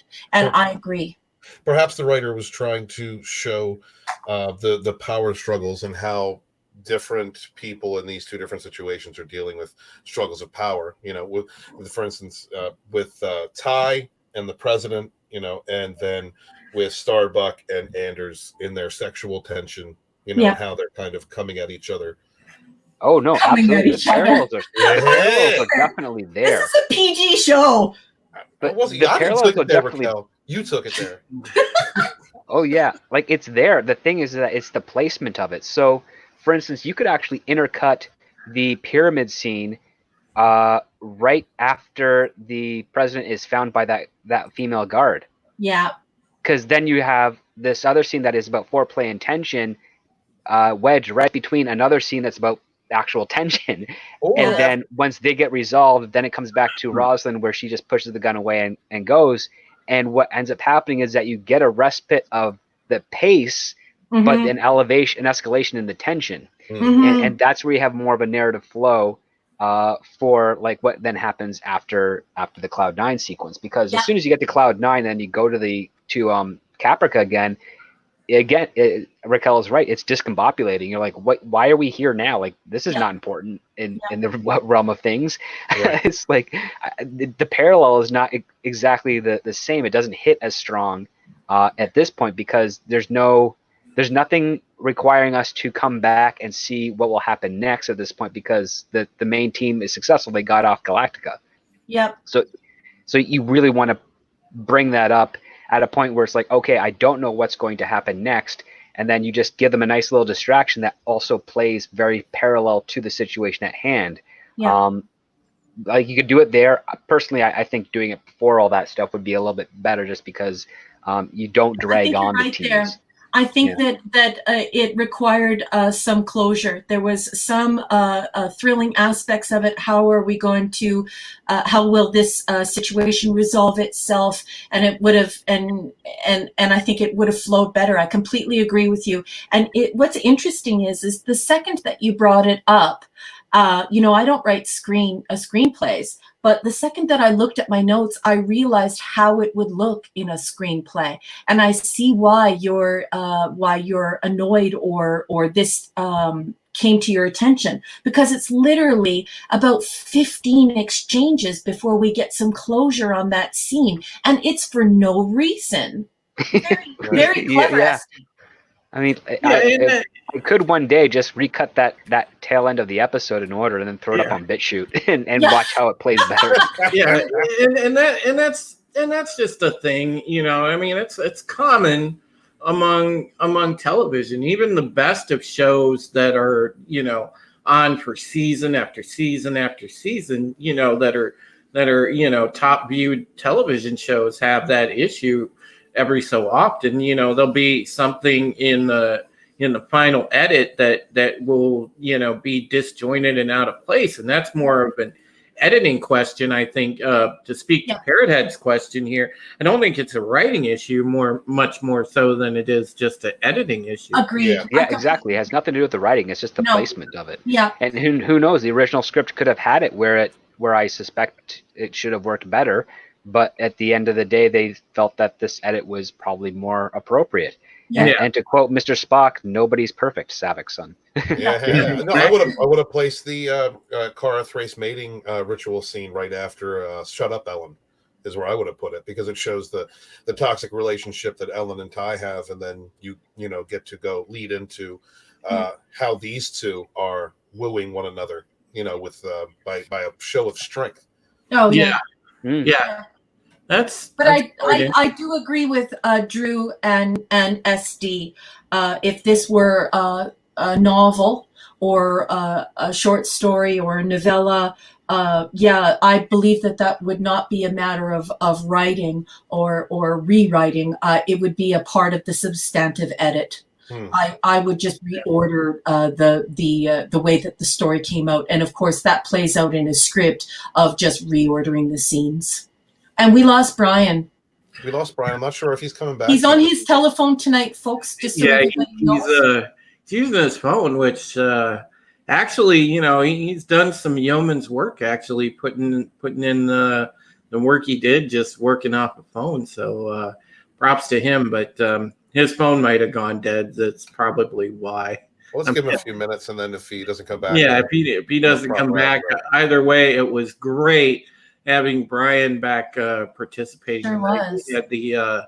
Got the original gang back together, which was man, good. Mm-hmm. Feels good, man. So, all right, let's continue. going? Okay, so then we cut to Gaius, Chief, and Sharon. Chief is free. Chief thanks Gaius. Gaius chastises Galen for rebuking Sharon and says Galen ought to be grateful for any love, even machine love, as he grips Six's hand. Anyone who has visited a love shop will agree. Though, this is the first public statement about the politics of synthetic humans.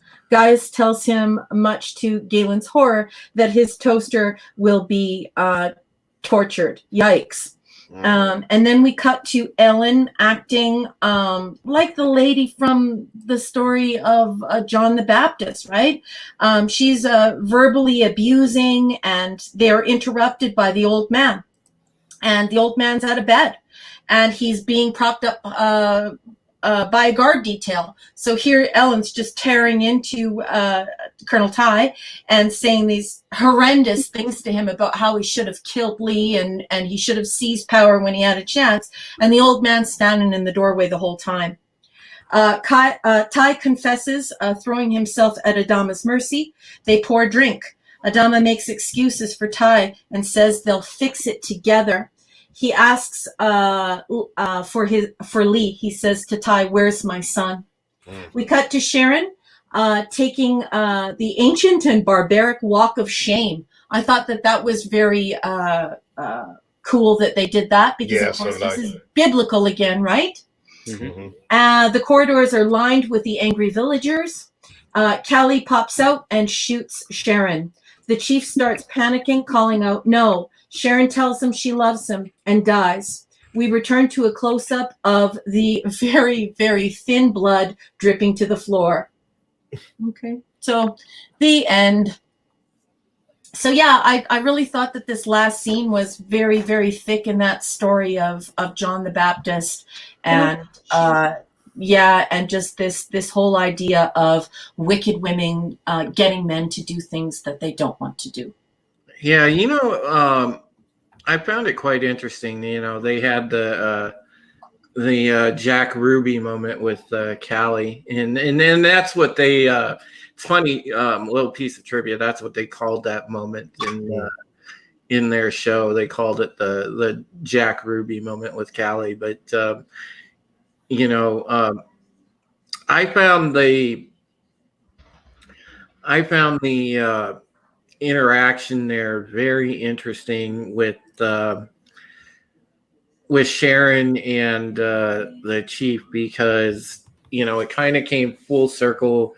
He realized he still loved her, and there's some foreshadowing there, because it comes into play later down the road, and even though we've jumped ahead a few times on this podcast, we're going to try to consciously not, but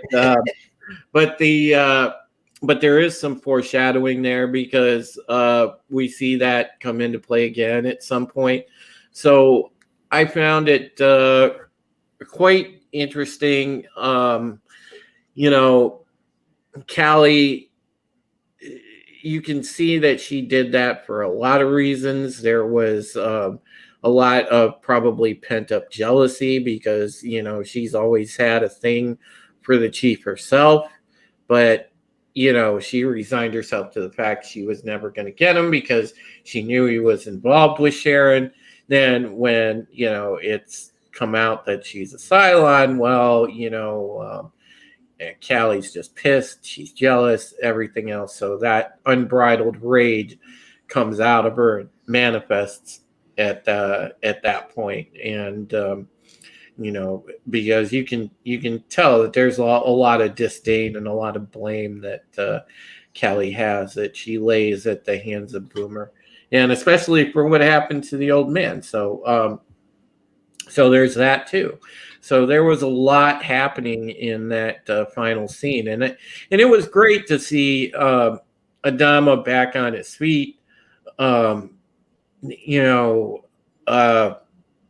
like the interaction where Saul says, "Man, I fracked things up, but good." you know, and Adama just, you know, he just matter of factly lets it go and says, you know, he's just happy to be on his feet and see his buddy, and he's like, oh, we'll fix it together, whatever it is, you know, and I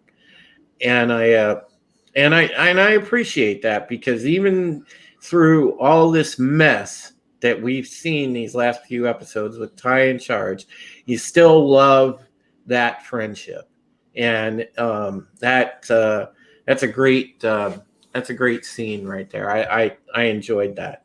Don't you find it peculiar that Six is trying to convince Gaius that human beings are monsters, that we're incapable of art, that we're incapable of music, love, great and wondrous and beautiful things, and gentle and kind things? And so we have that running monologue going on with Six. But isn't it funny how every single human being thus far who has been driven to make the choice between treating a toaster as though it's a human being, every single time the men will choose the toaster.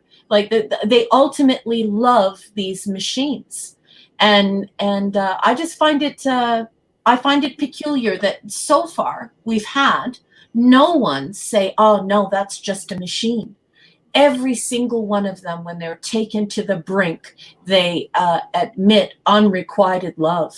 Hilo and Galen and Gaius.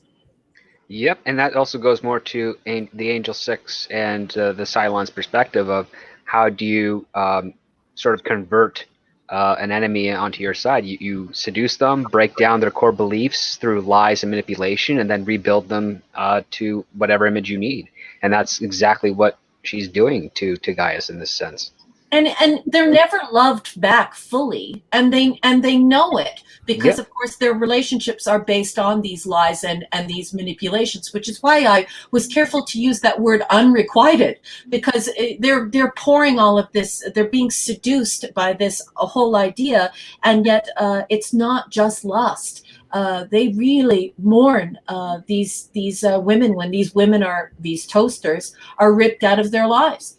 And this is the first time where we actually see the mobilization of this political idea of machine love, and you know, we're on the precipice of that now in our society, where people are starting to use robotics for intercourse and for sexual pleasure. So it's like in the country you can't name. Yeah. But yeah, you know, there's also the thing where, you know, guys now are so damn scared to death of a lot of women, based on you know, a lot of the hatred, a lot of the open hatred towards males now, that sure, they're going where they can find comfort in non-judgment, and if it's into the arms of something synthetic, so be it. Some men are taking that route because they're like, man. Although they're not going outside as much, because I know the open hatred for men is pretty much artificial. It's mostly on Twitter. It's not actually out in the real world as much as some of the people would profess. I mean, there's definitely going to be some apprehension, but even like where I am, I don't see any sort of male hating from anyone at all. I mean, I think it's more something that's in our head through a type of manipulation, as opposed to something that's legitimately factual on a real scale that could actually impact people. It's not like overseas in the Pacific Rim area, where because of population control, there's more men than women, and therefore, you know, the men that are not able to seduce and fall in love have to go to plan B, which is this synthetic artificial rubber doll crap that people would make fun of others in the 80s and 90s if they tried to invest in that. Yes. And this promotes the giggles. That's why I made the love shop, a sex shop reference in my notes.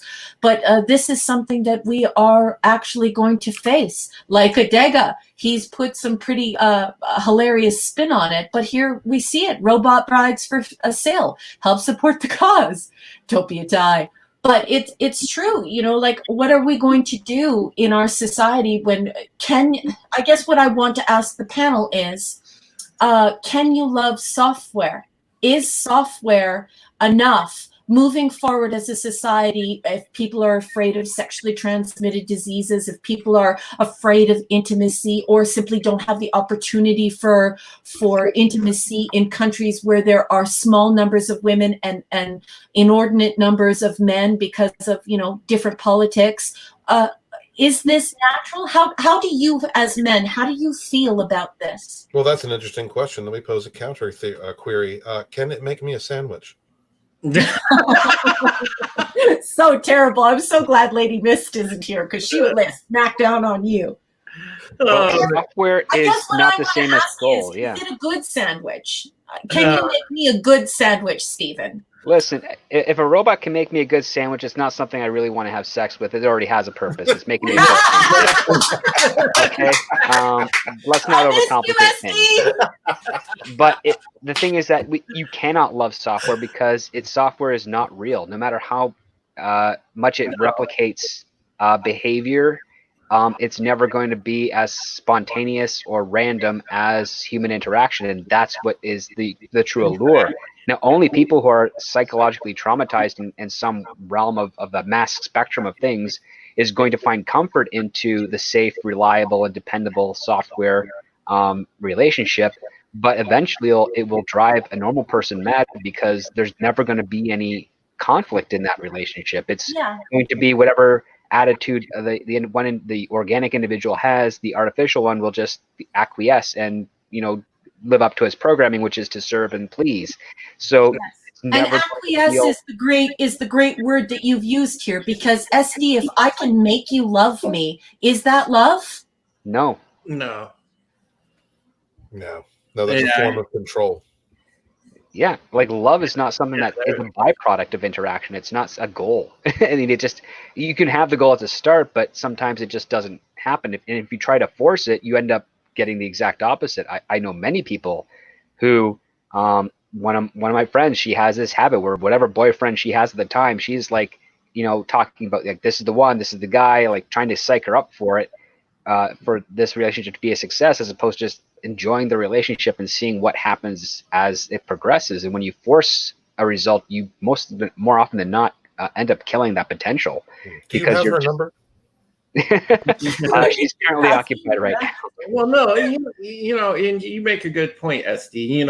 Oftentimes there is that problem. You can get involved and you get somebody like that places unrealistic expectations because you're yearning so bad for some modicum of success, and in the end you wind up sabotaging it for yourself.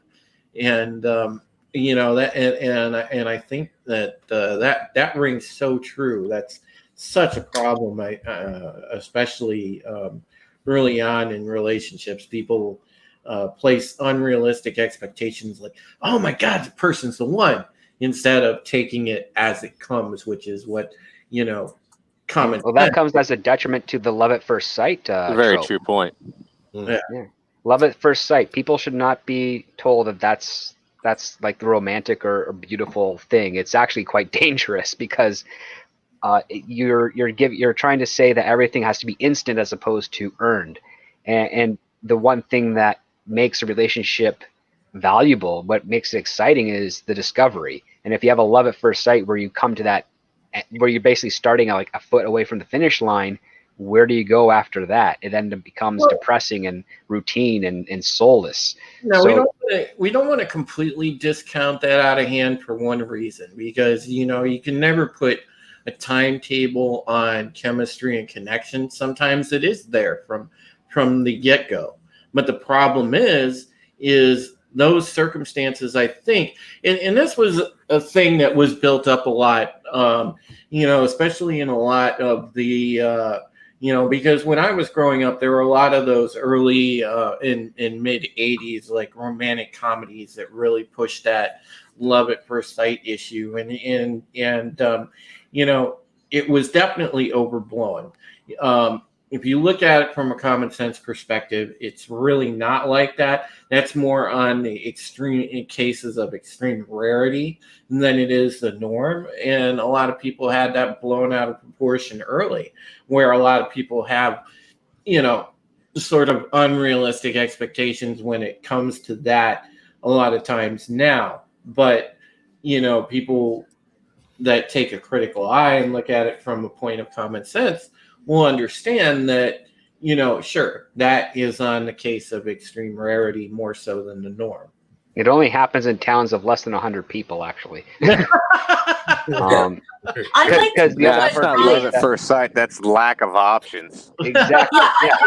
And that's where only love at first sight works, is when you know that there's a lack of options. I'd like to hear what Stephen and Brian have to say on this issue, and I just kind of want to tweak the question a little bit. So moving forward, if we are to legislate this, and we're looking at these shops opening up where intercourse can be had with these robots, and I'm just wondering how you feel about that being a part of your society, or how you feel about the future of intimacy. What does this say about us as people? Because I think that's what this episode is touching upon. It's asking us that. I mean, it's putting it boldly in front of our faces and asking us, can you love a machine? Because it's obvious a machine cannot love you back, even if you program it to say it loves you back. Go ahead, Brian. Raquel put something in our faces, and you can go first. Honestly, I don't have an issue with it.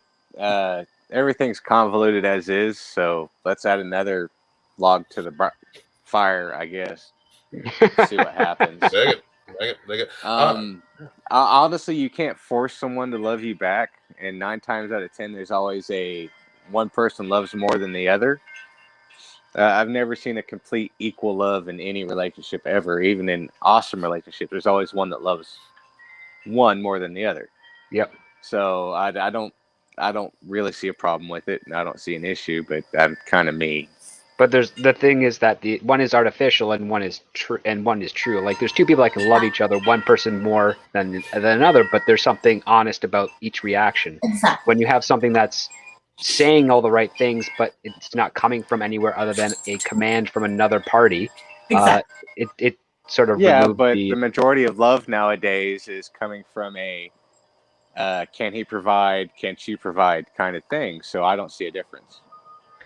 But it's still something of self-serving. I mean, a computer type of love would be saying the parents telling the child that you have to love this person, and so that's what you're doing it for. You're doing it for something else. Yes, as opposed to a self-preservation and a type of teamwork. Yeah. Yeah, I agree with that. But I mean, there's also you're programming a computer to tell the person that it loves you. Yeah. So I don't know. I don't really see an issue with it. There's a lot of lonely people out there that think they're better than others, and like the incel problem we have right now. Well, I'm not going to date a 2 because I'm a 3. Oh, come on, man. Play the hand you're dealt. Well, we're going to run it. I mean, for once in your life, be the cute one in the relationship and instead of trying to, a lot of people will try and, play up what they have when they really don't have anything. Yeah. So I can't really see a difference, but that's just my view. I'd like to hear what Steven has to say. I have no problem with pointless sex. Human or machine. Oh, wait. We're on pointless sex? I thought we were talking about paid for sex here. I think first off, there are too many stupid people in the world. I'm a big believer in the IQ card. No, I'm sorry, ma'am. You're not allowed to purchase alcohol. You're too dumb. I think that I'm a jaded person as it is, probably because a lot of the choices I've made romantically have been shit. And I've always ended up being the one who loves that person more than they love me. So if I could pick up a Cherry 2000 and not have to worry about it, done. Seriously. I don't think there's any problem with it. Humans are freaks by nature. I mean, you think back in Does time. she have to be dishwasher safe? I said, right. No, I think about, go back in time. If we could go back in time and observe the first Homo sapien dude to come across a Neanderthal chick and go, yeah, I'd hit that. I mean, humans will hit anything. They'll, have sex with whatever they can. I think, within reason. But 99% of the time, that's the case. Yeah, there's always that 1% that's fucked up. when it comes down to actually with scenarios of true love, that's a unicorn. That's a rarity. You do find people that find one another and that have those chemical responses that are necessary to inspire the feeling of love. The temporary insanity peptides get pumped out of your hypothalamus. Well, that's more of a reciprocity kind of love. Well, right? It's a give and take. I've never seen an actual even love kind of a thing. Well, I was just gonna say we're getting into like super deep territory because, if you take it into the perspective of where things are going now as AI advances and things like that, you're going to come into a question of at what point do you have to grant rights because of sentience, and also that turns into a sinister thing because when you let technology outpace you, technology winds up ruling you, and you don't want to end up in that situation. I think that's the whole point of Battlestar Galactica. Yeah, really, isn't it? Yeah, it is, and that's why it's so relevant now because technology is advancing at breakneck speed, and it's getting to where it's like opening the Pandora's box and we can't close it. And how long before it turns into something that is detrimental to people instead of helpful to people? And I think SD really got to the heart of that. And I kind of hope that people will take on his ethos. I think I would like to see people take on that ethic to give intimacy its due and to give intimacy its respect. But I also agree with Stephen that I think that intercourse and self-pleasure is different than loving someone and being in a relationship. However, moving forward, if that is the only choice we have, or that becomes the only choice for a lot of people, I think that's going to be a sad state of affairs for humanity, because like SD said, that's not real intimacy. It's control. It's software. Yeah, exactly. It's all it is a filler. You can't replace human beings, no matter how many people try, no matter how many people out there want to kill off half the population. It's not going to happen. You can't replace human beings. Yeah. And if some crazy event happens and half the population does all of a sudden go away, yeah, people are going to be lamenting it very quickly. Well, I think that also speaks to the, at least from my impression, would be that Scriptus had healthy relationships in his life, and to people that may have not encountered people and gotten into relationships that were healthy, that are just sick of the shit and sick of taking that risk of putting oneself out there and then not having that appreciation return, and end up on the short end of that stick. If we came to a point where we had the availability of AI, sex robot, Cherry 2000, Cylon, whatever's, I think that would be a viable option for people. Something? Yeah. Well, right now in the United States, there are women who live with men who have pleasure robots. So they're not animated, or they could even be pleasure dolls. They're not animated to the same level as Six. But going forward as a society, it is going to be a very, very, very tricky situation. because, you know, I'm a pragmatist, so I always think about how things work practically and how things would be executed in a practical and realistic way. I want to see the tangible results. And what I see coming is it's kind of creepy. Let's see if it goes dark. Yeah, because it's going to be AI is never going to become AI like Cylons or Terminator or anything like that. It's impossible. It's the way that the programmers are working about it. It's never going to come that way. They'll hit a peak and a wall first before they create a software that generates an actual true artificial intelligence. And God help us if that happens. It'll be simulated. It'll be incredibly familiar and recognizable. But there are always ways that you can kind of circumvent that. The other part too is that computers, especially with advanced intelligence programming, chew up a lot of data. They do.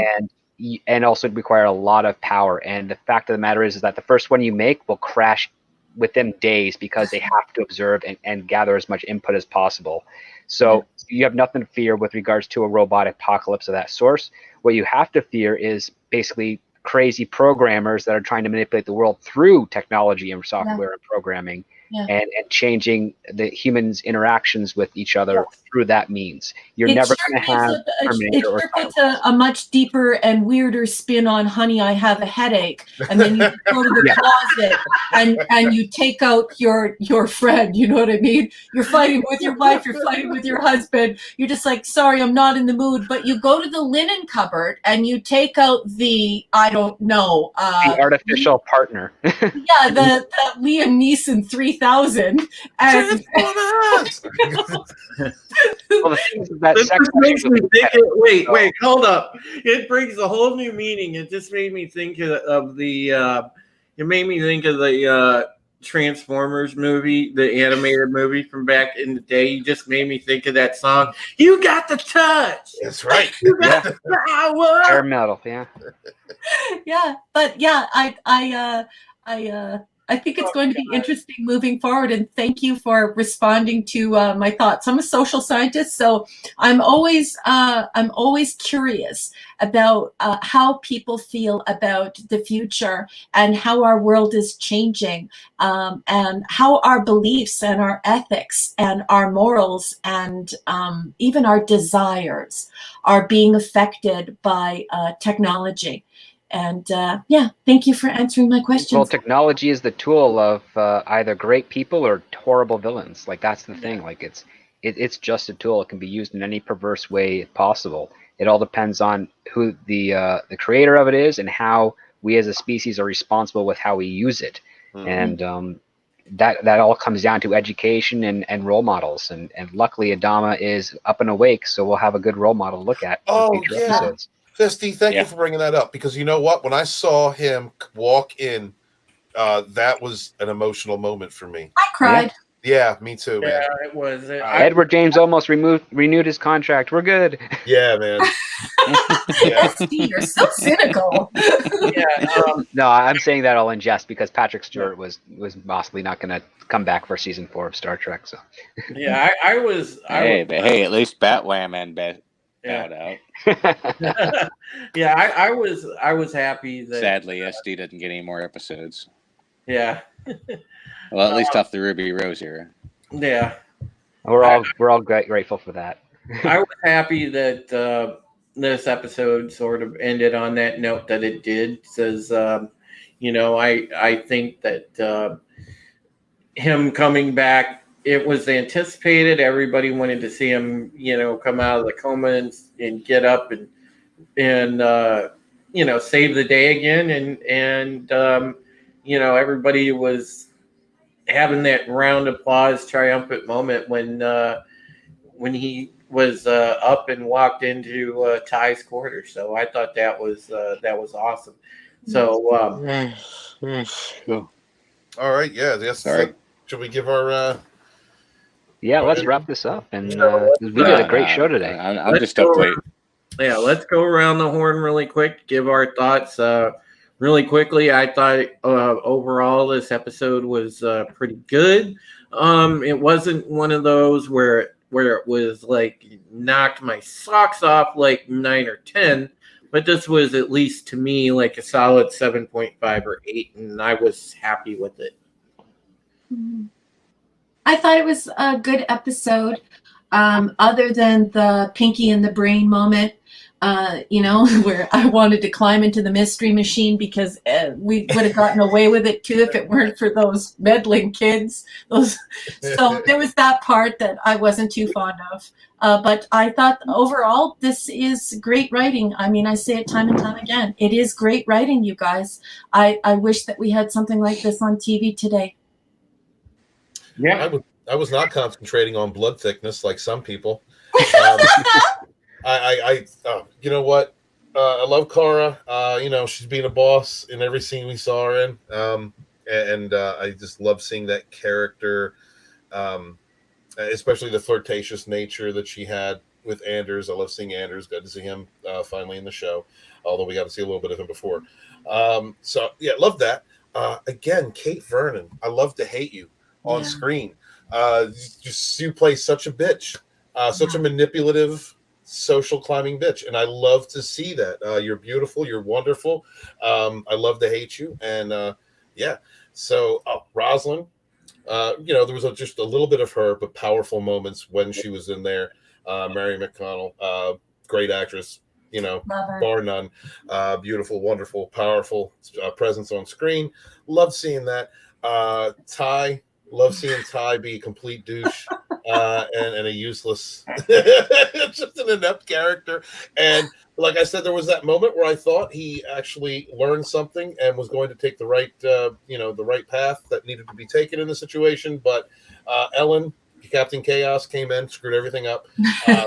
And then you get to see this total change in his character when the old man shows back up. Yeah. I really fracked things up for you, Bill. He knows he just screwed up. And he's waiting for his best friend to come in and clean up the mess.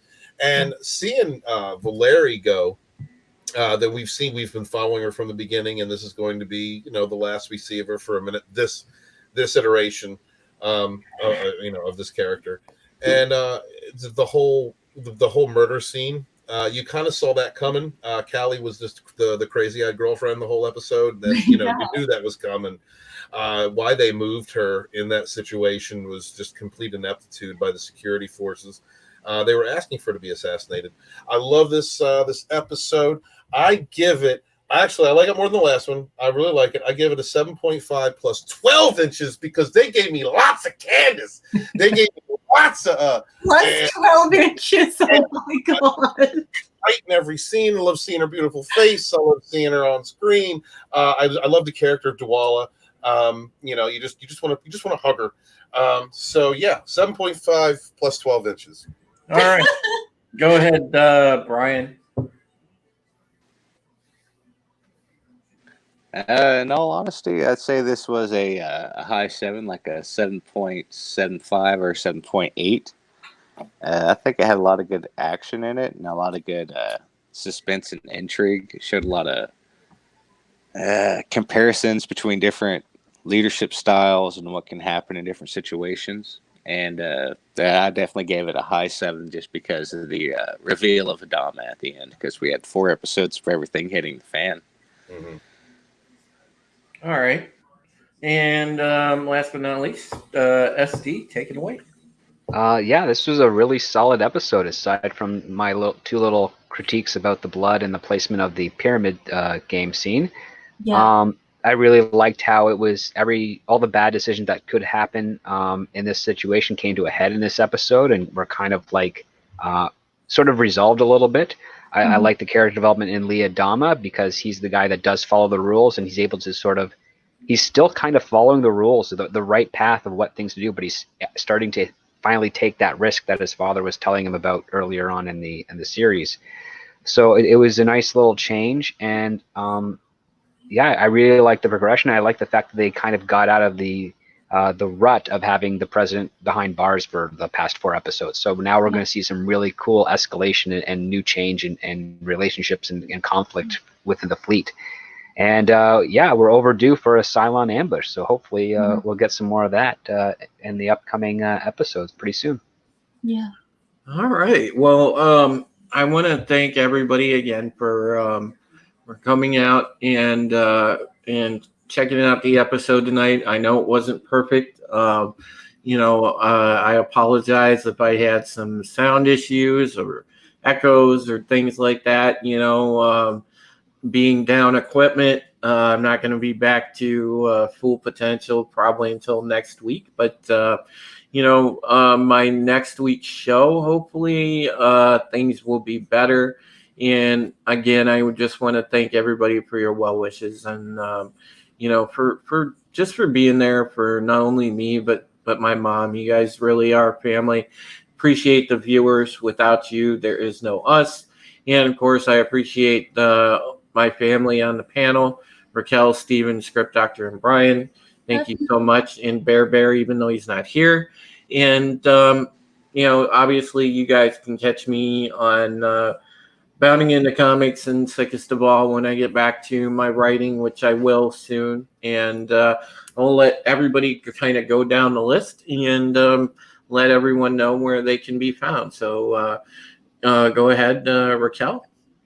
I can be found on Orville Nation. I usually do the Power Women Wednesdays, and sometimes we do other shows too. So if you go to, I think it's nation_Orville on Twitter and follow PJ, follow Orville Nation, you can hear all about the guests that we have on. And we do a pretty good show. You can also find me here with this amazing panel of writers. The real home is here. I love this crew, this panel. This is my favorite place to be. I love being in a writer's room with a bunch of other writers. And I love the chat. You guys, thank you so much for coming here and for interacting with us and sharing your ideas and just being a part of this magic. I love this show. I will see you next week. Thank you to the whole panel. I missed you guys last week, and good show. Thank you so much. All right, Steven. Hey, hello, everybody. I'm author Stephen Walton. Come check out my channel. We do TR4, the Rogue 4 Plus Final, every Tuesday at 6:30, the beginning of your Fandom Menace Tuesday nights before the Dark Council and the High Council after that. And I also have the Fourth Wave Presents Rogue Entertainment on Saturdays. And I believe this week, we are going to be on John Talks again. That might become a regular thing once a month for the Fourth Wave to be on John Talks. And check me out on Twitter at Lodonis, Lodonis. My books for the Phantom Menace Volume 1 are being fulfilled right now and shipped out. If you are a backer and have not gotten one, you will be getting one soon. And the Indiegogo for the Phantom Menace Volume 2 will be starting shortly after that.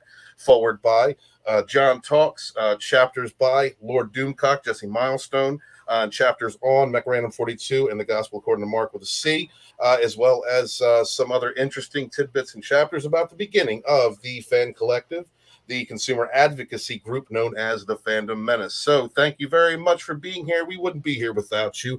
I am the Fandom Menace historian, born in the chats with my brothers and sisters, and I appreciate each and every one of you. Hail and farewell. All right, Script Doctor. You can find me here with the wonderful Drew Taylor at the Pegasus Actual Podcast. I also do some streams with Midnight's Edge After Dark, Midnight's Edge.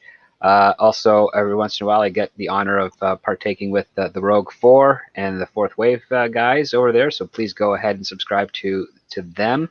That's Final, Jane Theory, Lorena Creole, Scott over at Sport News Podcast, and of course, author Stephen Walton. I'm going to be heading over with my good buddy Drew to Comics Division's channel, so please come follow us over there, where we're going to be talking some of the pop culture news. And hopefully, once I get this really nasty kink out of my neck and shoulders, I'll be back to making some content. I just finished the last assignment I had to do yesterday morning, so I'll just try and wrap up the rest of the series of Batwoman before the season 2 does or does not show up. And we'll go from there. So follow me on Twitter and YouTube. You don't know about the kryptonite then yet, Script? Oh, I know about the kryptonite stuff. Oh, okay. All right. Just make sure. It's still stupid. I wanted to steal you for it just in case. All right. Let's welcome back and let Brian the Gravedigger have some spotlight and let us know where he can be found, because man, you were missed, buddy. So say we all. I know. I've been on hiatus for a long time. Howdy, y'all. I am Brian the Gravedigger. You can find me on Twitter at Brian the Gravedigger. YouTube is still on hiatus. I plan on traveling up to Oklahoma next weekend and getting my camera and the rest of my gear. But currently, I've been doing construction 6 days a week, 8 hours a day, and I'm also doing short order cook work. He's a man's man. Sorry. Not a lot of free time on my hands, but I'll get you some pictures of the local farm down here that I'm living on with my dad, and Nice. hopefully turn up some new content soon. Yeah, and also, Brian is also when he gets back to things on a regular basis. He's also good at finding interesting stuff for you guys amongst deleted scenes and things of that nature. So stay tuned for that. When we find interesting stuff, we will definitely share it out on Twitter and whatnot. So make sure, Brian, you share your Twitter. Let people know where they can find that.